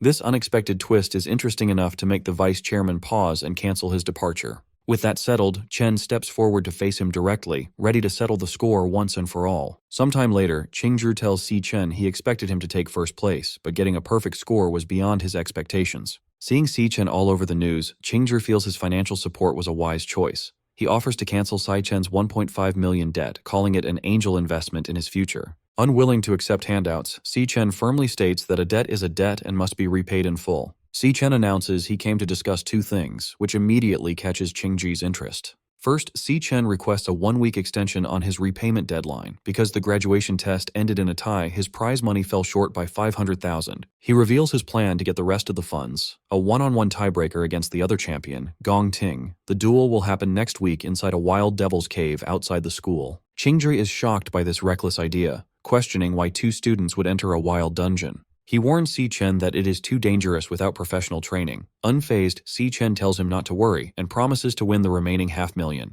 To make up for the extension, Si Chen promises to hand over all the monster materials he gathers from the cave as interest. Seeing Si Chen's lack of fear and clear focus on his debt, Qingzhi sweats in disbelief. He admits to himself that the young man is truly special. Si Chen casually adds that there is a second, more important reason for his visit. With a serious face, Si Chen bluntly states his final piece of news. Whatever he reveals leaves Qingzhi completely shocked, his mouth dropping open in disbelief. Speechless, Qingzhi stands up and stares at Si Chen in stunned silence. Later that afternoon at Qingshui Middle School, Si Chen's younger sister, Si Yun, celebrates the end of her final exams while her classmates complain about the difficult test. Checking her phone, she happily notes the start of her summer vacation. She suddenly remembers that today is also a big day for her brother. His graduation assessment. She looks at her phone's lock screen, which shows a cheerful selfie of her and Si Chen. 4 years ago, an excited Si Chen burst into the room with his admission letter from the National Awakener University, thrilled that he had elemental potential. A younger Si Yun excitedly asked if he was going to become an awakener like their parents. Full of hope, Si Chen promised to join a top guild, make money, and give her a better life. He also believed that gaining power would let him find the truth behind their parents' disappearance. Si Yun cheered him on, confident her brother would become a strong awakener. In a more recent memory, a sad Si Chen sat at his desk. He worried that he was already a senior and still hadn't awakened his powers, while Si Yun watched him. Noticing her worry, he quickly tried to hide his sadness. Forcing a smile, he told her everything was fine and he just needed to work harder. Si Yun reflects on her brother's journey. Despite working harder than anyone, he was the only student who failed to awaken. She realizes how lonely he must have felt watching his peers succeed, all while hiding his pain to protect her. Her classmate, Ju Tong, runs up and greets her. Ju Tong asks if Si Yun has heard the latest news. She reveals that the National Awakener University produced 2 genius graduates this year. Ju Tong explains that both graduates led their teams to perfect scores and were praised by the vice chairman of the Guild Alliance, making their county famous. Ju Tong remembers that Si Yun's brother goes to that university and asks about him. Si Yun hesitates, feeling sad about the question. Before she can answer, a pink-haired student interrupts them with a flirty greeting. The boy, school idol Jin Duoxin, smugly tells Si Yun he booked a private room and asks if she is free to join him tonight. Ju Tong is shocked, asking since when Si Yun knew the school idol. Si Yun just looks very annoyed. Without saying a word to him, Si Yun turns and runs down the hallway as fast as she can. A confused Ju Tong wonders why her friend is running away, while Jin Duoxin watches her leave. Sprinting home, Si Yun imagines her brother crying in failure while his peers celebrate. Desperate to comfort him, she decides to prepare a big feast to cheer him up. Later that night at their apartment, Si Yun prepares a huge, delicious spread of food with a hot pot and many side dishes. Si Chen is amazed by the feast, asking his sister how she made so much food so quickly. As Si Chen happily eats, Si Yun watches him quietly, full of concern. On the TV, the news broadcasts a report on the graduation test at the National Awakener University. Si Chen continues to enjoy his meal while the news details the visit of Vice Chairman Carl. Seeing him act so cheerful, Si Yun assumes he is just faking it to hide his failure. The news reports a rare dual champion event where 2 students got perfect scores. The broadcast reveals that Vice Chairman Carl praised one of the team leaders who earned the perfect score, announcing the name Si Chen. Hearing the name, Si Yun looks at the TV in shock. She cannot believe the news that her brother, whom she thought failed, is actually the genius with a perfect score. In a dark room, a bloody whip lies on the floor, and a voice coldly states that the stage has been set. The speaker is Gong Lin, standing over his beaten son, Gong Ting. Holding the whip, Gong Lin yells at him, saying he had invited a special audience for his son's victory.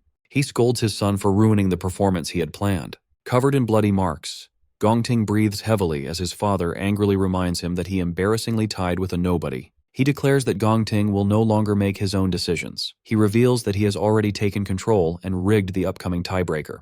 Gong Ting hangs his head in defeat as his father coldly states he will handle the situation himself. He vows to get the victory by any means necessary, obsessed with ensuring first place belongs only to the Gong family. Meanwhile, hearing the news, Si-yun turns to her brother and asks if the Si-chen mentioned on TV is really him. Si-chen calmly eats his dinner and confirms that it is indeed him. Shocked by the confirmation, Si-yun drops her spoon, which shatters on the floor, as a flash of lightning outside mirrors her surprise. She stares at him in disbelief, realizing her own brother achieved such a great feat during the graduation assessment. She is amazed that he not only led his team to a perfect score, but was also personally praised by the vice chairman of the Guild Alliance. A stunned silence settles over the dinner table. Overcome with emotion, Si-yun lowers her head and wipes away tears, thinking of him as her silly brother. With tears of joy and pride, she smiles at Si-chen, realizing he finally made it to the top. On the night of the graduation combat assessment on June 17, 2157, Vice Chairman Carl Cavendish relaxes in a private dining room eating some premium beef. While enjoying his meal, he asks his companion for a progress report on her current assignment. Sitting across the table from him is Ling Yu.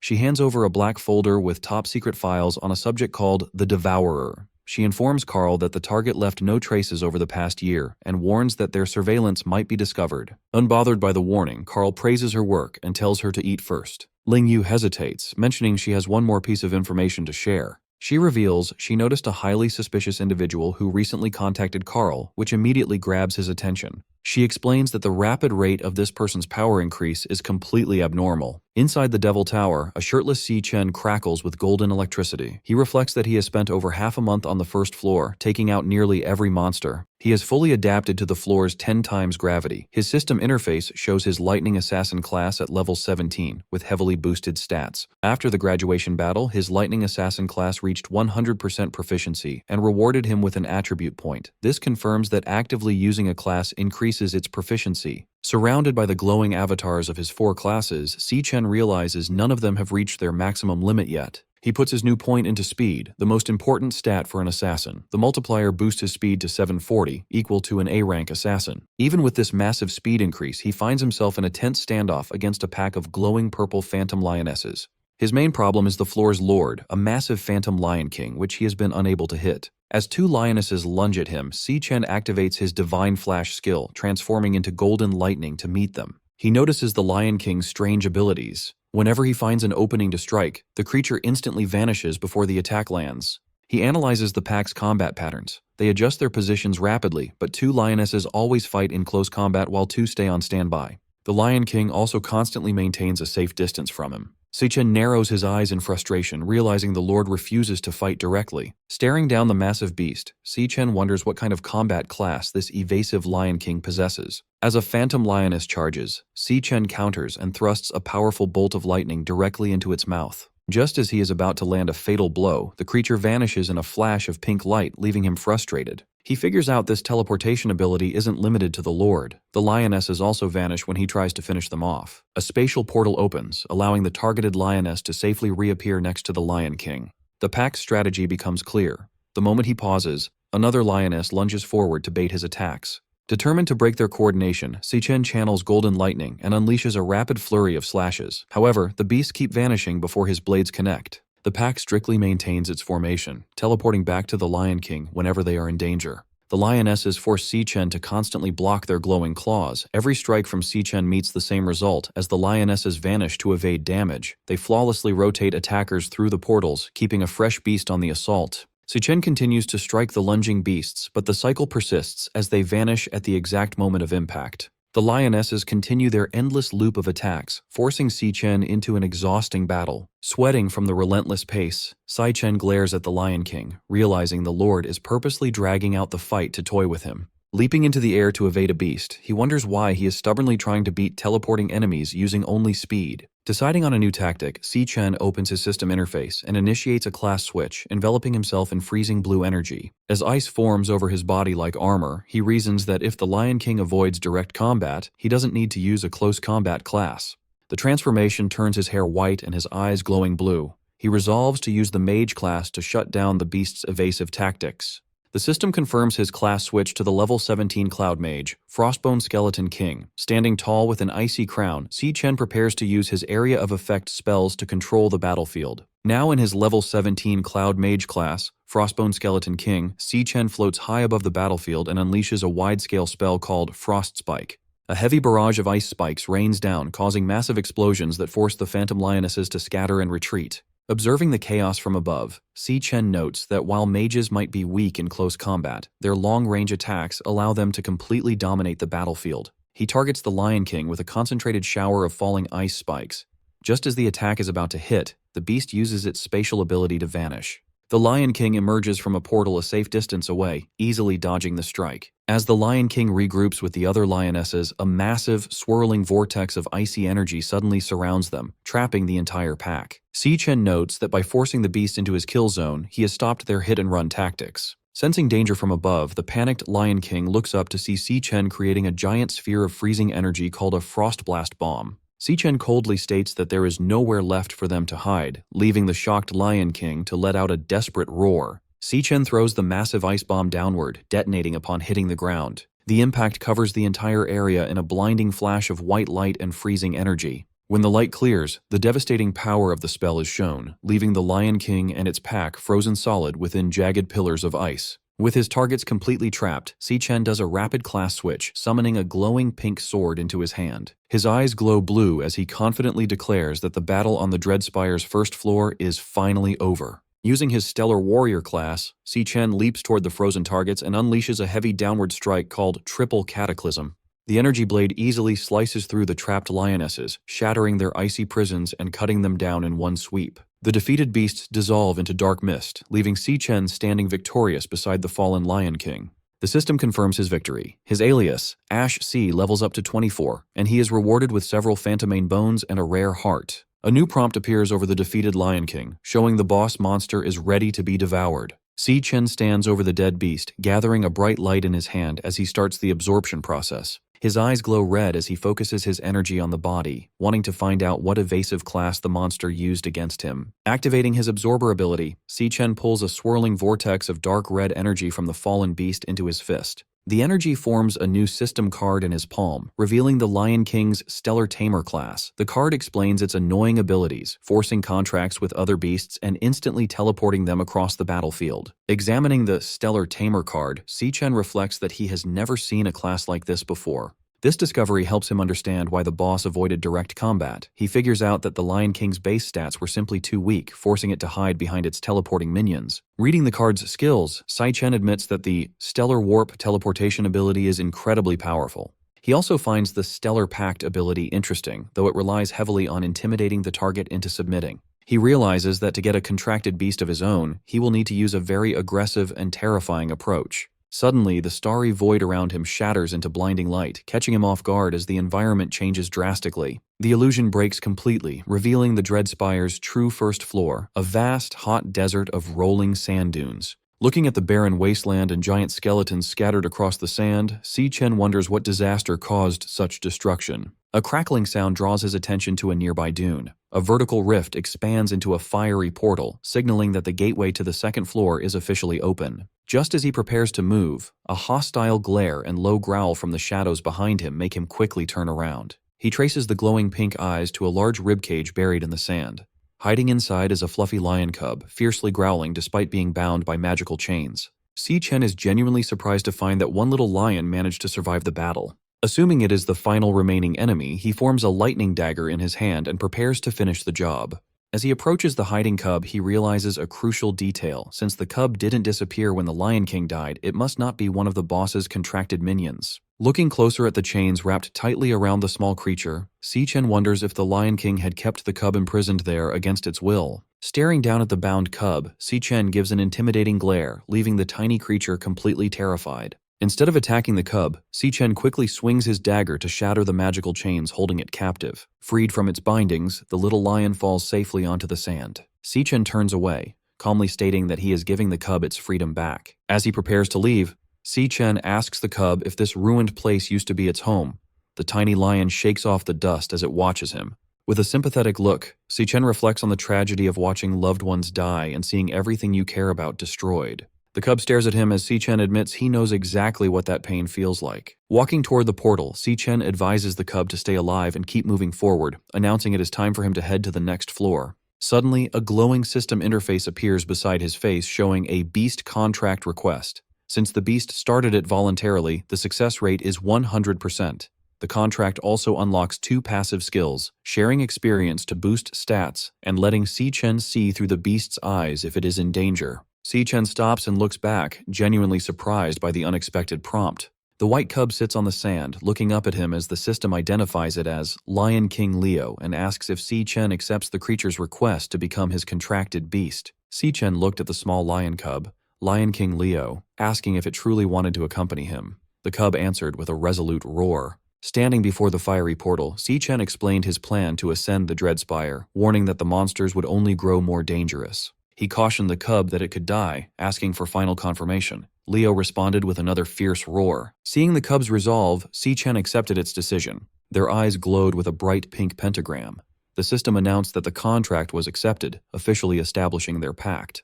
The system displayed the Stellar Tamer class and Stellar Pact ability, which allowed forced contracts based on deterrence, but the beast would die if the master perished. 2 passive skills were activated. One boosted the beast's stats and shared its experience, and the other granted the master the beast's vision if it was in danger. Finally, Stellar Warp unlocked, allowing him to teleport to or summon the beast. With their bond formalized, Si-chen smiled and declared it was time to move. The energetic cub bounded alongside him. Approaching the vortex of flame, Si-chen gave Leo one rule. During a fight, its only focus was to survive. Si-chen then stepped through the fiery threshold.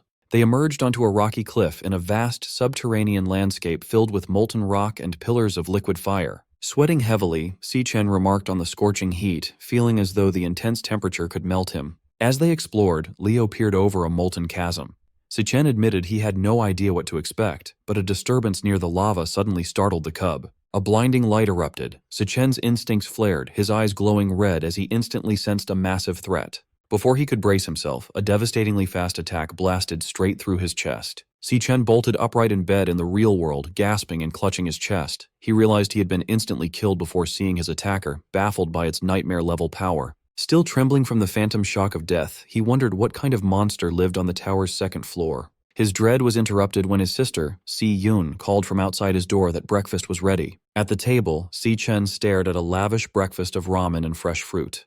He told Si-yun, who was packing her bag, that she had made too much food. Munching on toast, Si-yun instructed him to wash the dishes and reminded him to hang the laundry later. Watching her put on her sneakers, Si-chen asked where she was rushing off to on her summer break. She replied she was heading to a summer job. Concerned, Si-chen reminded her that he was handling their finances and she didn't need to work. Si-yun smiled, explaining that with his recent success, she refused to be left behind.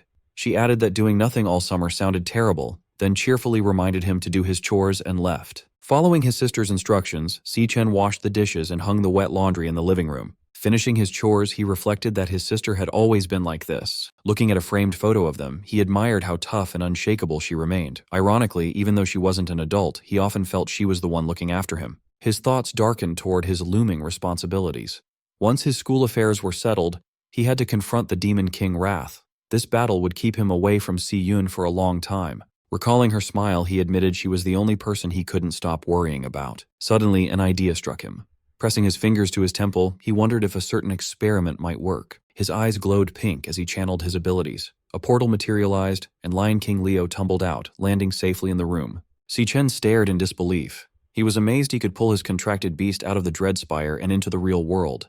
The energetic cub quickly made itself at home, darting around the living room and playfully shredding tissues. Looking at his system interface, Si-chen formed a plan. He could command Leo to protect his sister during his absence. Thanks to his passive skills, if she was in danger, he would share the beast's vision and teleport to her rescue. Knowing Si-yun adored animals, he recalled her happily petting strays. Watching his beast, Si-chen smiled, confident that gifting her a little lion cub was a perfect idea. A loud crash from the kitchen interrupted his thoughts. Startled, he went to investigate. Hoping Si-yun would like her new pet, his confidence evaporated when he saw the kitchen. The cub had caused absolute chaos, shattering plates and gnawing on the faucet. Outside in the city at sunset, a surge of dark energy destroyed a security camera on a utility pole, leaving the area unmonitored. Beneath it, a bleeding man clutched an ice blade and retreated in terror. He pleaded with his unseen attacker as a massive demonic claw manifested before him. The demonic claw lunged forward, brutally impaling the man through the chest. His eyes widened in horror as glowing crimson tendrils hoisted him into the air. A terrifying system interface appeared, displaying a loading bar that coldly indicated the man was being devoured. Elsewhere, an exhausted Si-Yun walked home with bags from her summer job. She sighed in relief, her feet destroyed from the bubble tea summer rush. Her route took her into a dim underpass. Unbeknownst to her, she walked directly beneath the recently destroyed security camera. As her footsteps echoed, a sudden presence made her stop. She turned in surprise as someone from the shadows coldly announced that she was finally there. Waiting in the dark underpass, Jin Duoxin holds a large bouquet of red roses, showing he has been waiting a long time for her. He steps into her path to offer the flowers. He mentions she left school too fast to hear his invitation, adding that he booked the entire top floor of Purple Peak Tower for them tonight. Looking at the flowers, Si-Yun asks how he knows her address. Jin Duoxin proudly credits his father, the city hospital director, saying finding such minor details is easy for him. Unimpressed, Si-Yun coldly replies that they are from different worlds. She tells him not to look for her again and walks away. Annoyed, Jin Duoxin grabs her arm to stop her. He complains about the effort it took to book the venue and angrily asks if she really plans to stand him up and humiliate him in front of his guests. Si-Yun glares at him, saying she doesn't care about his reputation. She then calls him out, telling him it is creepy that he stalked her all the way home. Triggered by being called creepy, Jin Duoxin loses his cool. With a dark expression, he threatens her, warning that she doesn't know who she is talking to or what he could do. Before he can finish his threat, Si-Yun swiftly counters and delivers a hard headbutt to his face. The impact sends him crashing to the ground, crying out in pain as he holds his bleeding nose. Standing over him, an angry Si-Yun yells at him to get his head checked at his father's hospital. Fuming, she walks away, warning him to stay away while complaining that his pathetic stunt ruined her day. Later that evening at her apartment building, a warm light shines from her family's window, offering a stark contrast to the dark alleyway. Upon arriving home, Si-Yun is amazed when she is given the fluffy white lion cub, Leo. Her eyes sparkle with instant adoration. She eagerly snuggles the tiny beast, completely in love, and excitedly asks her brother, Si-Chen, where he found such an adorable creature. Si-Chen introduces the cub as Leo, explaining he is a special gift for her. Overjoyed, she marvels at the fact that she gets to keep a baby lion. As Leo purrs in her arms, Si-Yun notices a strange detail. She wonders why the tiny cub already has a big mane, since normally only adult male lions grow them. She quickly ignores the mystery, declaring she will get him registered in the morning. Watching them bond, Si-Chen feels relieved, knowing his sister will be safe with the beast by her side while he is away. Suddenly, a loud chime from Si-Chen's phone interrupts his thoughts, and he looks down at the bright screen. A satisfied smile appears as he reads an email from the Guild Supervision Bureau. It confirms his application is approved. Relieved, Si-Chen thinks everything can now go exactly as planned. With his home life secure and paperwork done, Si-Chen looks confident. He is finally ready for his next major hurdle, the graduation tiebreaker duel against Gong Ting in 6 days. 6 days later, the tiebreaker exam begins at the city outskirts in Greenlight Forest. Director Gong Xuan tells both candidates to pay attention as he explains the exam details. Standing before a green portal at the base of a massive tree, Gong Xuan announces the school chose this wild dungeon for the tiebreaker. He adds that recent surveys rate the dungeon as D rank. He confirms that both Si-Chen and Gong Ting will enter at the same time and take the exam inside the same dungeon. He then warns the students that wild dungeons are unmapped and much more dangerous than standard school dungeons. Because of this risk, 3 senior guild members from Easternia will join as examiners. They will enter the dungeon with the candidates to keep them safe and score their performance. The team includes Ivan from the Imperial Guild, Yasmin Kai from the Divine Eye Guild, and Sato Woda from the Silver Guild. Gong Xuan explains that the final scores will be decided by what these 3 examiners see. Meanwhile, a live video feed of the exam is shown in a dark VIP room at the academy. Watching the screen, Gong Lin smirks. He silently hopes the 3 examiners handle their secret deal properly, ensuring a clean job with no loose ends. In the same room, Principal Yuan Long asks Vice Chairman Carl Cavendish why he is still at the academy since his official schedule ended 2 days ago. Carl laughs, watching Si-Chen and Gong Ting on the screen. He replies that nothing is more interesting than this event, admitting he hasn't seen 2 real prodigies fight in years and refuses to miss it. Pointing toward the green portal, Director Gong Xuan loudly declares the official start of the graduation tiebreaker exam. With fierce determination, the match between Si-Chen and Gong Ting begins. Without hesitation, both candidates walk directly into the glowing portal. Si-Chen steps out on the other side, covered in the lingering green energy of the portal. He looks around his new surroundings, finding himself in a gloomy, dark landscape filled with dead trees. Standing near the entrance, the examiners take in the eerie environment. Yasmin notes it looks like a flower-type dungeon. Beside her, Yvonne offers a cigarette to Sato, who shushes him, reminding him they are working and the camera drone is recording. Suddenly, a loud buzzing sound echoes in Si Chen's mind. He looks in shock as a bright red flashing hologram projects from his chest, painting his face in a red glow. The system flashes a large alert, warning him that a highly dangerous creature is nearby.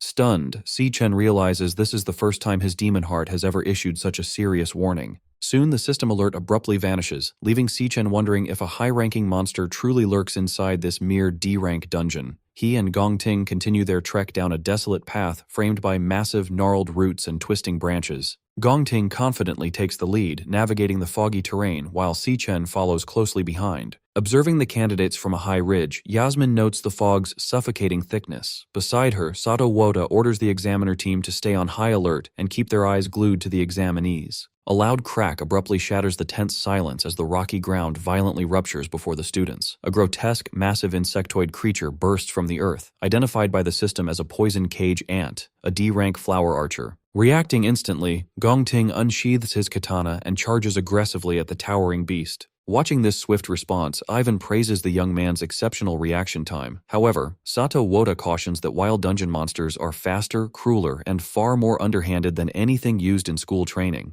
The poison cage ant initiates its attack by firing a toxic volley of glowing green projectiles, but Gong Ting agilely deflects every strike with his swift blade. With a fluid, powerful motion, Gong Ting leaps into the air and slices the monstrous insect cleanly in half. As the ant's severed upper torso crashes heavily to the ground, Gong Ting's blade flares with intense golden energy before he thrusts it straight through the fallen creature. Channeling his nuclear warrior class, Gong Ting executes a devastating blazeblade barrage, obliterating the monster in a massive, fiery explosion. Observing from the high ridge, Yasmin projects a glowing green 10 from her wrist device. She awards Gong Ting a perfect score for his field response, commending his instant reaction and effortless neutralization of the monster's ranged attacks. Yvonne also displays a perfect 10, praising Gong Ting's combat logic. He notes that severing the venom-launching organ immediately has effectively stripped the beast of its fighting capability. Sato Woda proudly holds up his own 10, awarding top marks for finishing power due to Gong Ting's unhesitating, clean, and decisive kill. As Gong Ting calmly holds his glowing sword, the examiners marvel at his surgical positioning, crowd control, and execution. They agree that maintaining such ice-cold composure against a wild monster is truly exceptional for a student. Sato Woda then directs their attention to Si Chen, who is casually wandering away with his hands in his pockets. Sato heavily criticizes his lack of reaction when the monster appeared, dismissing this apparent disinterest as a complete failure.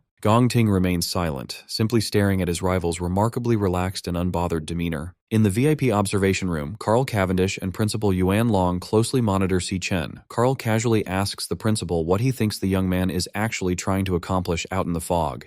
With a knowing smile, Principal Yuan Long deduces that Si Chen is actively hunting for something specific. Down in the dungeon, Si Chen pauses, tapping his foot against a tangled cluster of giant tree roots. He realizes this central spot offers a way to wipe out the entire threat in a single, sweeping move. Golden lightning crackles to life in his hand, forming a bright, jagged dagger. Declaring he has finally found his target, Si Chen ruthlessly plunges the lightning blade straight down into the roots. The strike sends a massive shockwave of golden lightning deep underground, violently rupturing the earth. A hidden nest of poison cage ants is blasted upward, completely engulfed and obliterated by the explosive electrical energy. Sweating profusely, the examiners realize Si Chen has deliberately targeted the monster nest. They question his sanity, terrified that provoking a horde of D-rank monsters will get everyone killed. Watching the chaotic explosion, Gong Ting's usual composure cracks, leaving him visibly shocked and wondering what Si Chen plans next. Gathering momentum, Si Chen channels intense electricity into his boots and forcefully launches himself upward.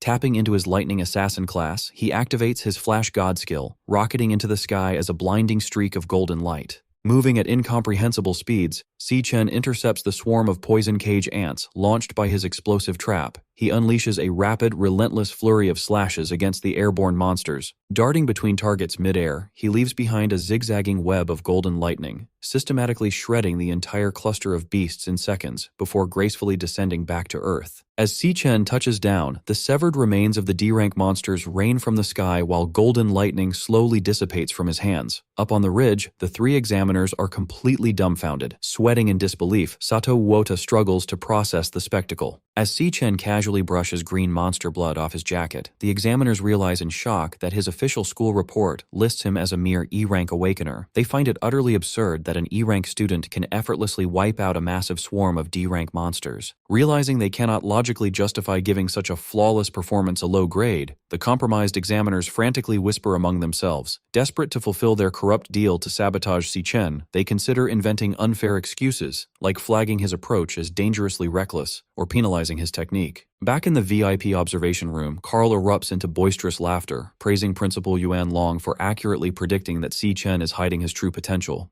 Carl notes how spectacular it is to witness such an intense display when the exam has barely begun, eagerly anticipating how Gong Ting will respond to this overwhelming power. Standing behind him, Gong Lin remains dead silent, his expression rapidly darkening as he watches the monitors. Suddenly, the live feed on the large monitor is torn apart by heavy digital static.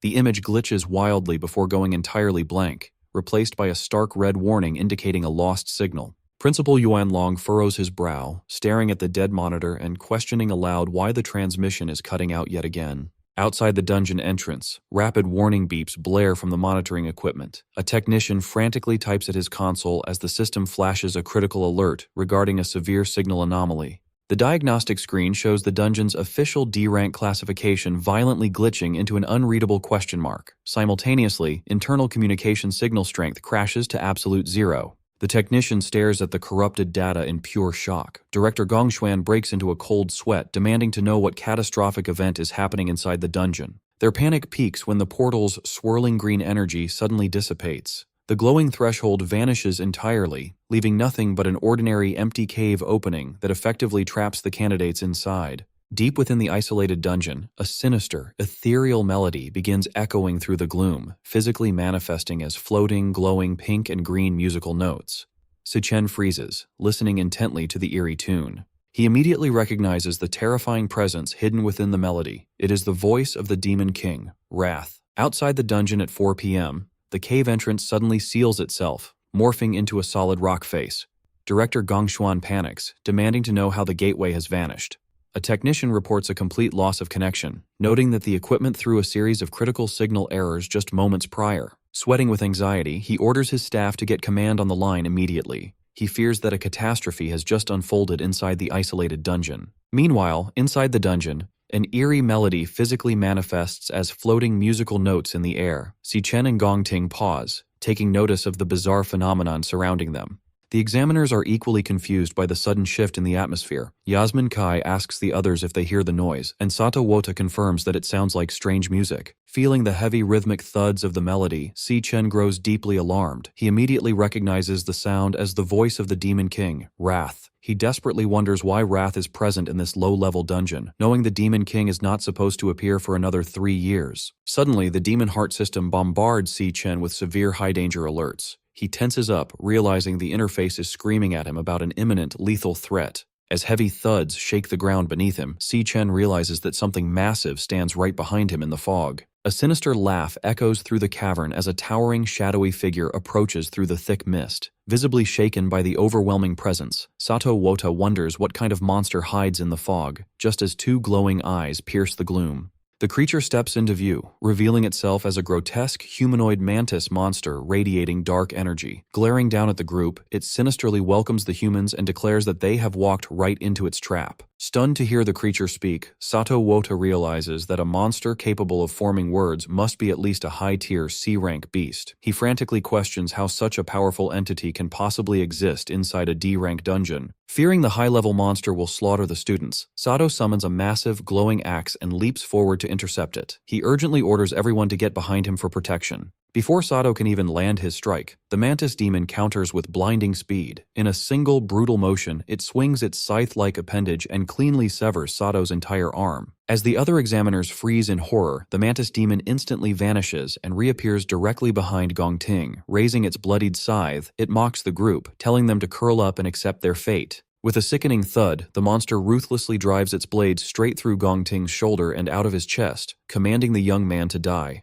Despite being impaled, Gong Ting grits his teeth through the agonizing pain. Instead of falling, a fierce, crazed grin spreads across his face. Capitalizing on the monster's close proximity, Gong Ting swings his flaming golden sword down and brutally chops off the creature's trapped scythe arm, leaving the mantis demon wide-eyed in shock. Without missing a beat, Gong Ting follows up with a powerful mid-air kick that launches the crippled beast backward across the rocky terrain. Bleeding heavily from the massive hole in his shoulder, Gong Ting ignores his severe injuries and glares with glowing eyes. He declares that since the Overlord drew first blood, the kill belongs to him under the principle of combat priority. He fiercely warns Si Chen not to dare interfere in the fight. Si Chen watches the monster intently, his eyes glowing green as he uses his abilities to assess the creature's true power. The system interface updates the mantis demon's classification, confirming to everyone that it is actually a highly dangerous C-rank high-tier beast. Seeing the massive hole in Gong Ting's shoulder, Yasmin Kai urgently yells at him to get medical treatment. She pleads with him to suspend the exam and let them pull him out, warning that the monster is completely out of his league. Gong Ting flatly refuses. Gathering intense fire magic in his hand, he completely rejects the idea of giving up. Si Chen watches in shock as Gong Ting presses his burning hand directly against his bleeding chest, using the raw heat of his own flames to painfully cauterize the severe wound. Pushing through the agonizing pain, Gong Ting fiercely declares that the fight does not end until one of them is dead. Without hesitation, Gong Ting leaps high into the air and brings his flaming sword down toward the crippled mantis demon to continue his assault. Meanwhile, outside the sealed dungeon, Silas Lin, the leader of the Imperial Guild's King Squad, assesses the vanished entrance. He calmly explains that this phenomenon indicates a highly intelligent monster operates inside, one that purposely lured the humans in before snapping the trap shut. Director Gongshen panics, desperately asking if there is any way to force the entrance back open since the students are still trapped inside. Silas coldly states that there is only one way to make the exit reappear. Someone on the inside must track down and kill the dungeon's overlord. Desperate for a silver lining, Director Gongshuan tries to rationalize the situation. He suggests that since a standard D-rank dungeon caps out at a C-rank overlord, the trapped examiners and students should still have a fighting chance to kill it and escape. Silas quickly shatters his optimism. He reveals that the initial D-rank reading is just a fabricated mask created by the Overlord to purposely disguise the dungeon's true, deadly nature. Connecting the clues, Silas deduces that this specific dungeon is the culprit behind the recent string of Awakener disappearances his team has been investigating. He gravely informs a horrified Gongshuan that the trap they stand in front of is actually an extraordinarily dangerous B-rank dungeon. Meanwhile, in the dungeon, the monstrous insect attacks relentlessly with its scythe-like arms. Gong Ting stands his ground, parrying the heavy blows with his flaming katana.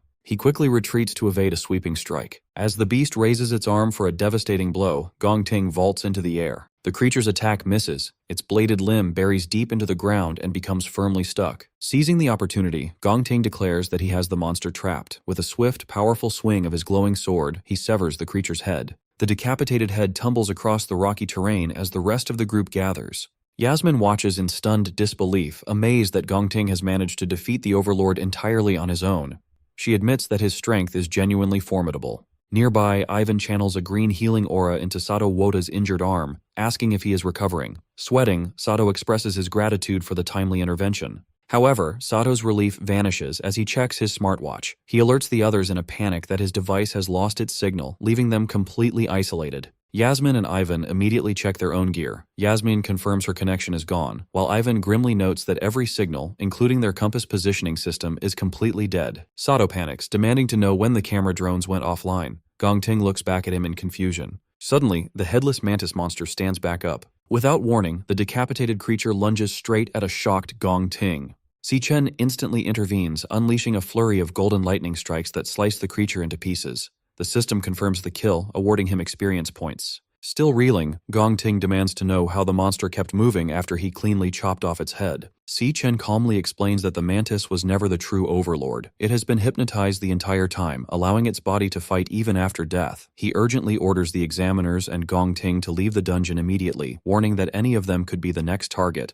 Defensive, Gong Ting questions how Si Chen could possibly know that. Sato angrily accuses Si Chen of losing his mind, insisting there can only be one C-rank overlord in the dungeon. He argues that the high-tier monster they just fought has to be the boss, as nothing else makes sense. Before Si Chen can argue further, his system floods his vision with critical warnings of a highly dangerous creature. Suddenly, a massive, pulsing wave of psychic energy sweeps through the cavern. Caught in the blast, Yasmin, Ivan, and Sato's eyes begin to glow with a sinister pink light as the true Overlord's hypnosis takes complete control of their minds. Realizing his warning has come too late, Si Chen quickly activates a wireless earbud. He immediately recognizes the distinct pulsating sound wave. In his past life, he witnessed the Demon King, Wrath, use this exact frequency to seamlessly hypnotize and slaughter millions of ordinary humans across the globe. He turns to see Yasmin, Ivan, and Sato perfectly synchronized, marching forward in a mindless trance. Convinced that the dungeon's true overlord is directly connected to Wrath, Si-Chen coldly resolves to face the creature head-on.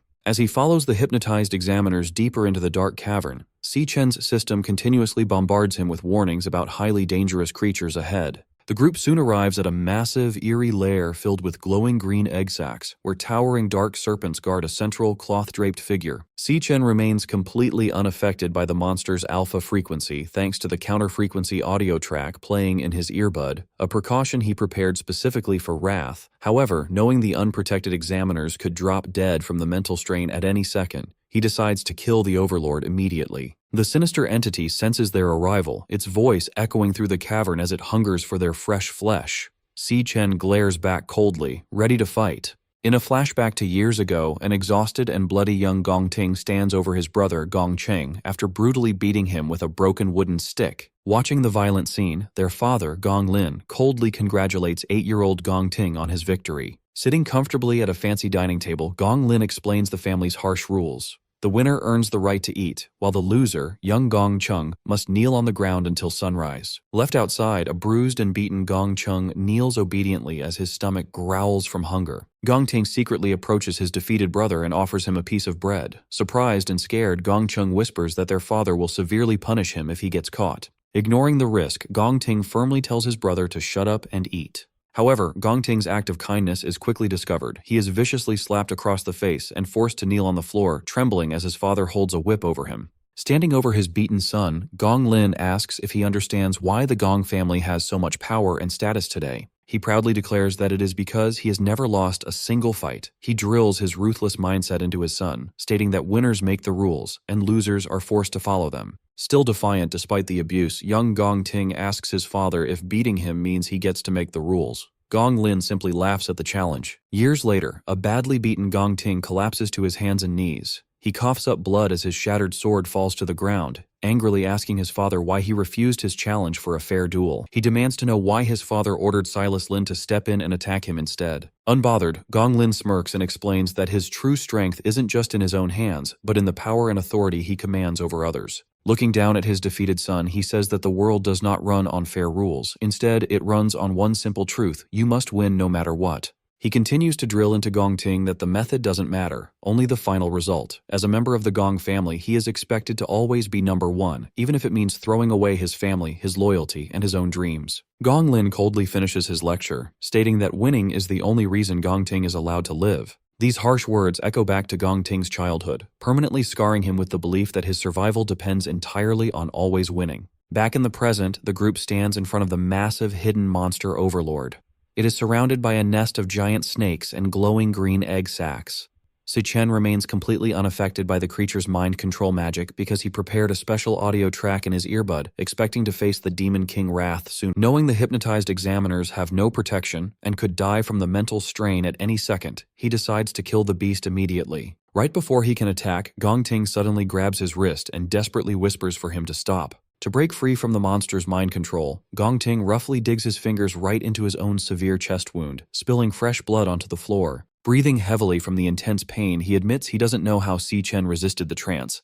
He explains that hurting himself is his own way of keeping his mind clear. He urgently warns Si-Chen that a reckless attack will give away their position and get everyone killed. Sweating heavily, he points out the countless glowing eggs surrounding the monster's throne. He explains that if they trigger the nest, they will be swarmed by dozens of C-rank monsters, making survival impossible. Looking at the trap, he realizes the smart overlord disguised its home as a weak dungeon to lure in and kill unsuspecting awakeners. Because of this trick, he is sure the monster will eventually come to them on its own. He suggests a new plan. They should play along and stay still. The second the overlord gets close enough, they will launch a surprise attack and kill it together. Si-Chen looks a bit impressed, admitting he didn't expect Gong Ting to think so clearly and logically under pressure. Despite the compliment, Si-Chen completely rejects the plan. He warns Gong Ting that waiting won't work because this specific monster doesn't even need to move to kill them. He explains that the overlord doesn't need to attack them physically.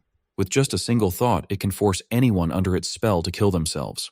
Just as he says this, the hypnotized examiners prepare to end their own lives. Sato pulls out a saw, Yasmin points her gun at her head, and Ivan begins choking himself. Acting instantly, Si-Chen uses his lightning speed to strike all 3 examiners, knocking them safely unconscious before they can hurt themselves. The sudden movement catches the Overlord's attention. Realizing its prey is fighting back, the monster angrily declares that its food has been ruined. Reacting to the threat, the Overlord triggers the glowing green egg sacs, causing them to violently burst open. Dozens of dangerous C-rank blade arm mantises crawl out of the eggs as the Overlord orders the swarm to kill the intruders. As the deadly horde surrounds them, Gong Ting realizes their stealth plan is ruined and decides it is time for an emergency backup plan. Drawing his sword, he steps firmly in front of the unconscious examiners. He orders Si-Chen to grab the 3 adults and escape the dungeon, promising to hold off the monster swarm all by himself. Si-Chen is completely surprised by Gong Ting's selfless choice to sacrifice his own life for their safety. Gong Ting admits he knows he can't defeat the entire swarm of C-rank monsters alone. However, he firmly states that he can at least buy Si-Chen enough time to run away with the others. Clashing his flaming sword against a charging mantis, Gong Ting yells that he is taking responsibility. He blames himself for demanding the tiebreaker duel and dragging everyone into this deadly trap. The overwhelming physical strength of the monster's strike overpowers Gong Ting, easily knocking him backward. Stabbing his sword into the ground to stop himself from sliding, a panting Gong Ting stubbornly insists that since the situation is entirely his fault, he has to be the one to fix it. Si-Chen steps forward, admitting that he had completely misjudged his rival's character. As his system starts a class switch, he reminds Gong Ting that he wasn't the only one who agreed to the duel. Fully transforming into his level 24 Lightning Assassin class, Si-Chen summons a glowing blade of golden electricity. Surrounded by the swarm of mantis demons and the giant overlord's buzzing aura, Si-Chen channels his golden lightning and confidently announces that he has a plan. Bleeding heavily, Gong Ting quickly rejects the idea of fighting. He warns Si-Chen that the Overlord's power is on a whole different level, guessing the monster is at least a B rank, or maybe even an A rank threat. He urgently tells Si-Chen to grab the unconscious examiners and run, insisting that running away is their only real choice. Si-Chen agrees that the monster is a nightmare, but he points out a huge problem with that plan since the dungeon gates are locked down. He explains that if the exit was still open, the Imperial Guild's rescue teams would have already rushed in to save them. Gong Ting is completely shocked to hear that they are trapped inside. Si-Chen closely watches the silent overlord, trying to figure out how to handle the deadly situation. He figures that if the creature is really an A-rank monster, its combat power must be close to the Phantom Mane Lion King he fought back in the Dreadspire. Suddenly, the swarm attacks. A mantis demon jumps forward, but Si-Chen easily blocks its heavy scythe using his lightning dagger. Another mantis dives in from above, making Gong Ting panic and shout for Si-Chen to watch out. Before the monster can land a hit, Si-Chen and Gong Ting swing their glowing blades perfectly together, each cutting down an attacking mantis demon in a flash. A moment later, a huge swarm of mantis demons screeches and charges right at them. Holding his bleeding chest, Gong Ting grits his teeth, realizing that with so many monsters coming at them, it is only a matter of time before they are completely overwhelmed. Ignoring the terrible odds, Si-Chen focuses his energy. Tapping into his Lightning Assassin class, he forms several crackling blades of electricity in his hand. With a quick move, he shoots out a wave of golden lightning blades, piercing right through several charging beasts all at once. Not stopping there, he activates his Flash God skill. Moving at blinding speed, he rushes straight into the swarm, easily cutting off the heads of multiple monsters in a single dash. Gong Ting watches this crazy show of power in total disbelief, thinking it should be impossible. He knows that the assassin class naturally has very weak base strength, making them almost useless against large groups of enemies. Yet, he watches as Si-Chen perfectly dodges a massive scythe swing. Gong Ting then notices that every single one of Si-Chen's strikes perfectly hits a weak point. He realizes that Si-Chen is completely making up for his class's lack of raw power by using pure speed and perfect technique. Staring at the blurry afterimages, Gong Ting is amazed by just how fast Si-Chen is moving. As Si-Chen kills the rest of the swarm in a storm of lightning slashes, Gong Ting figures out that his rival's speed is easily at an A-rank level, if not higher. Inspired by Si-Chen's amazing skills, Gong Ting grips his glowing sword with new energy, realizing they might actually live through this fight. Annoyed by how stubborn they are, the Overlord steps in. It charges up a massive wave of dark pink energy, starting a powerful boost. The dark energy flows over the remaining mantis demons, greatly increasing their strength and energy. The Overlord angrily orders the powered-up swarm to chop Si-Chen to pieces right away. Si-Chen stands ready with his electric blades glowing bright. One of the buffed mantises tries to crush him, but Si Chen easily jumps over the attack and slices the monster to pieces in midair. Seeing the fight get even wilder, a fierce Gong Ting yells out, telling him to hold on as he gets his own blade ready. Si Chen pushes himself to his limits, unleashing a non-stop storm of golden slashes against the supercharged swarm. Suddenly, a mantis demon appears right behind him. Relying on his crazy speed, Si Chen vanishes just in time to dodge the deadly strike. He reappears and instantly fights back with a rapid storm of close-range slashes, but his attacks fail to cut through the creature's tough new armor. The angry mantis hits back with a heavy blow. Si Chen blocks the strike but gets pushed far back by the sheer force of the hit. Panting heavily, he realizes that the Overlord's boost has pushed every single stat of these monsters right into the B-rank level. He notes that their shells have become as tough as solid iron, making it impossible to easily stab their weak spots, so he figures they need a way to completely break the armor first. Behind him, Gong Ting shouts his thanks, knowing Si Chen has bought him the time he needs. Abandoning his speed, stamina, and elemental control without hesitation, he pours every remaining ounce of power into pure strength. Flames erupt around his sword in a massive exploding pillar, Leah.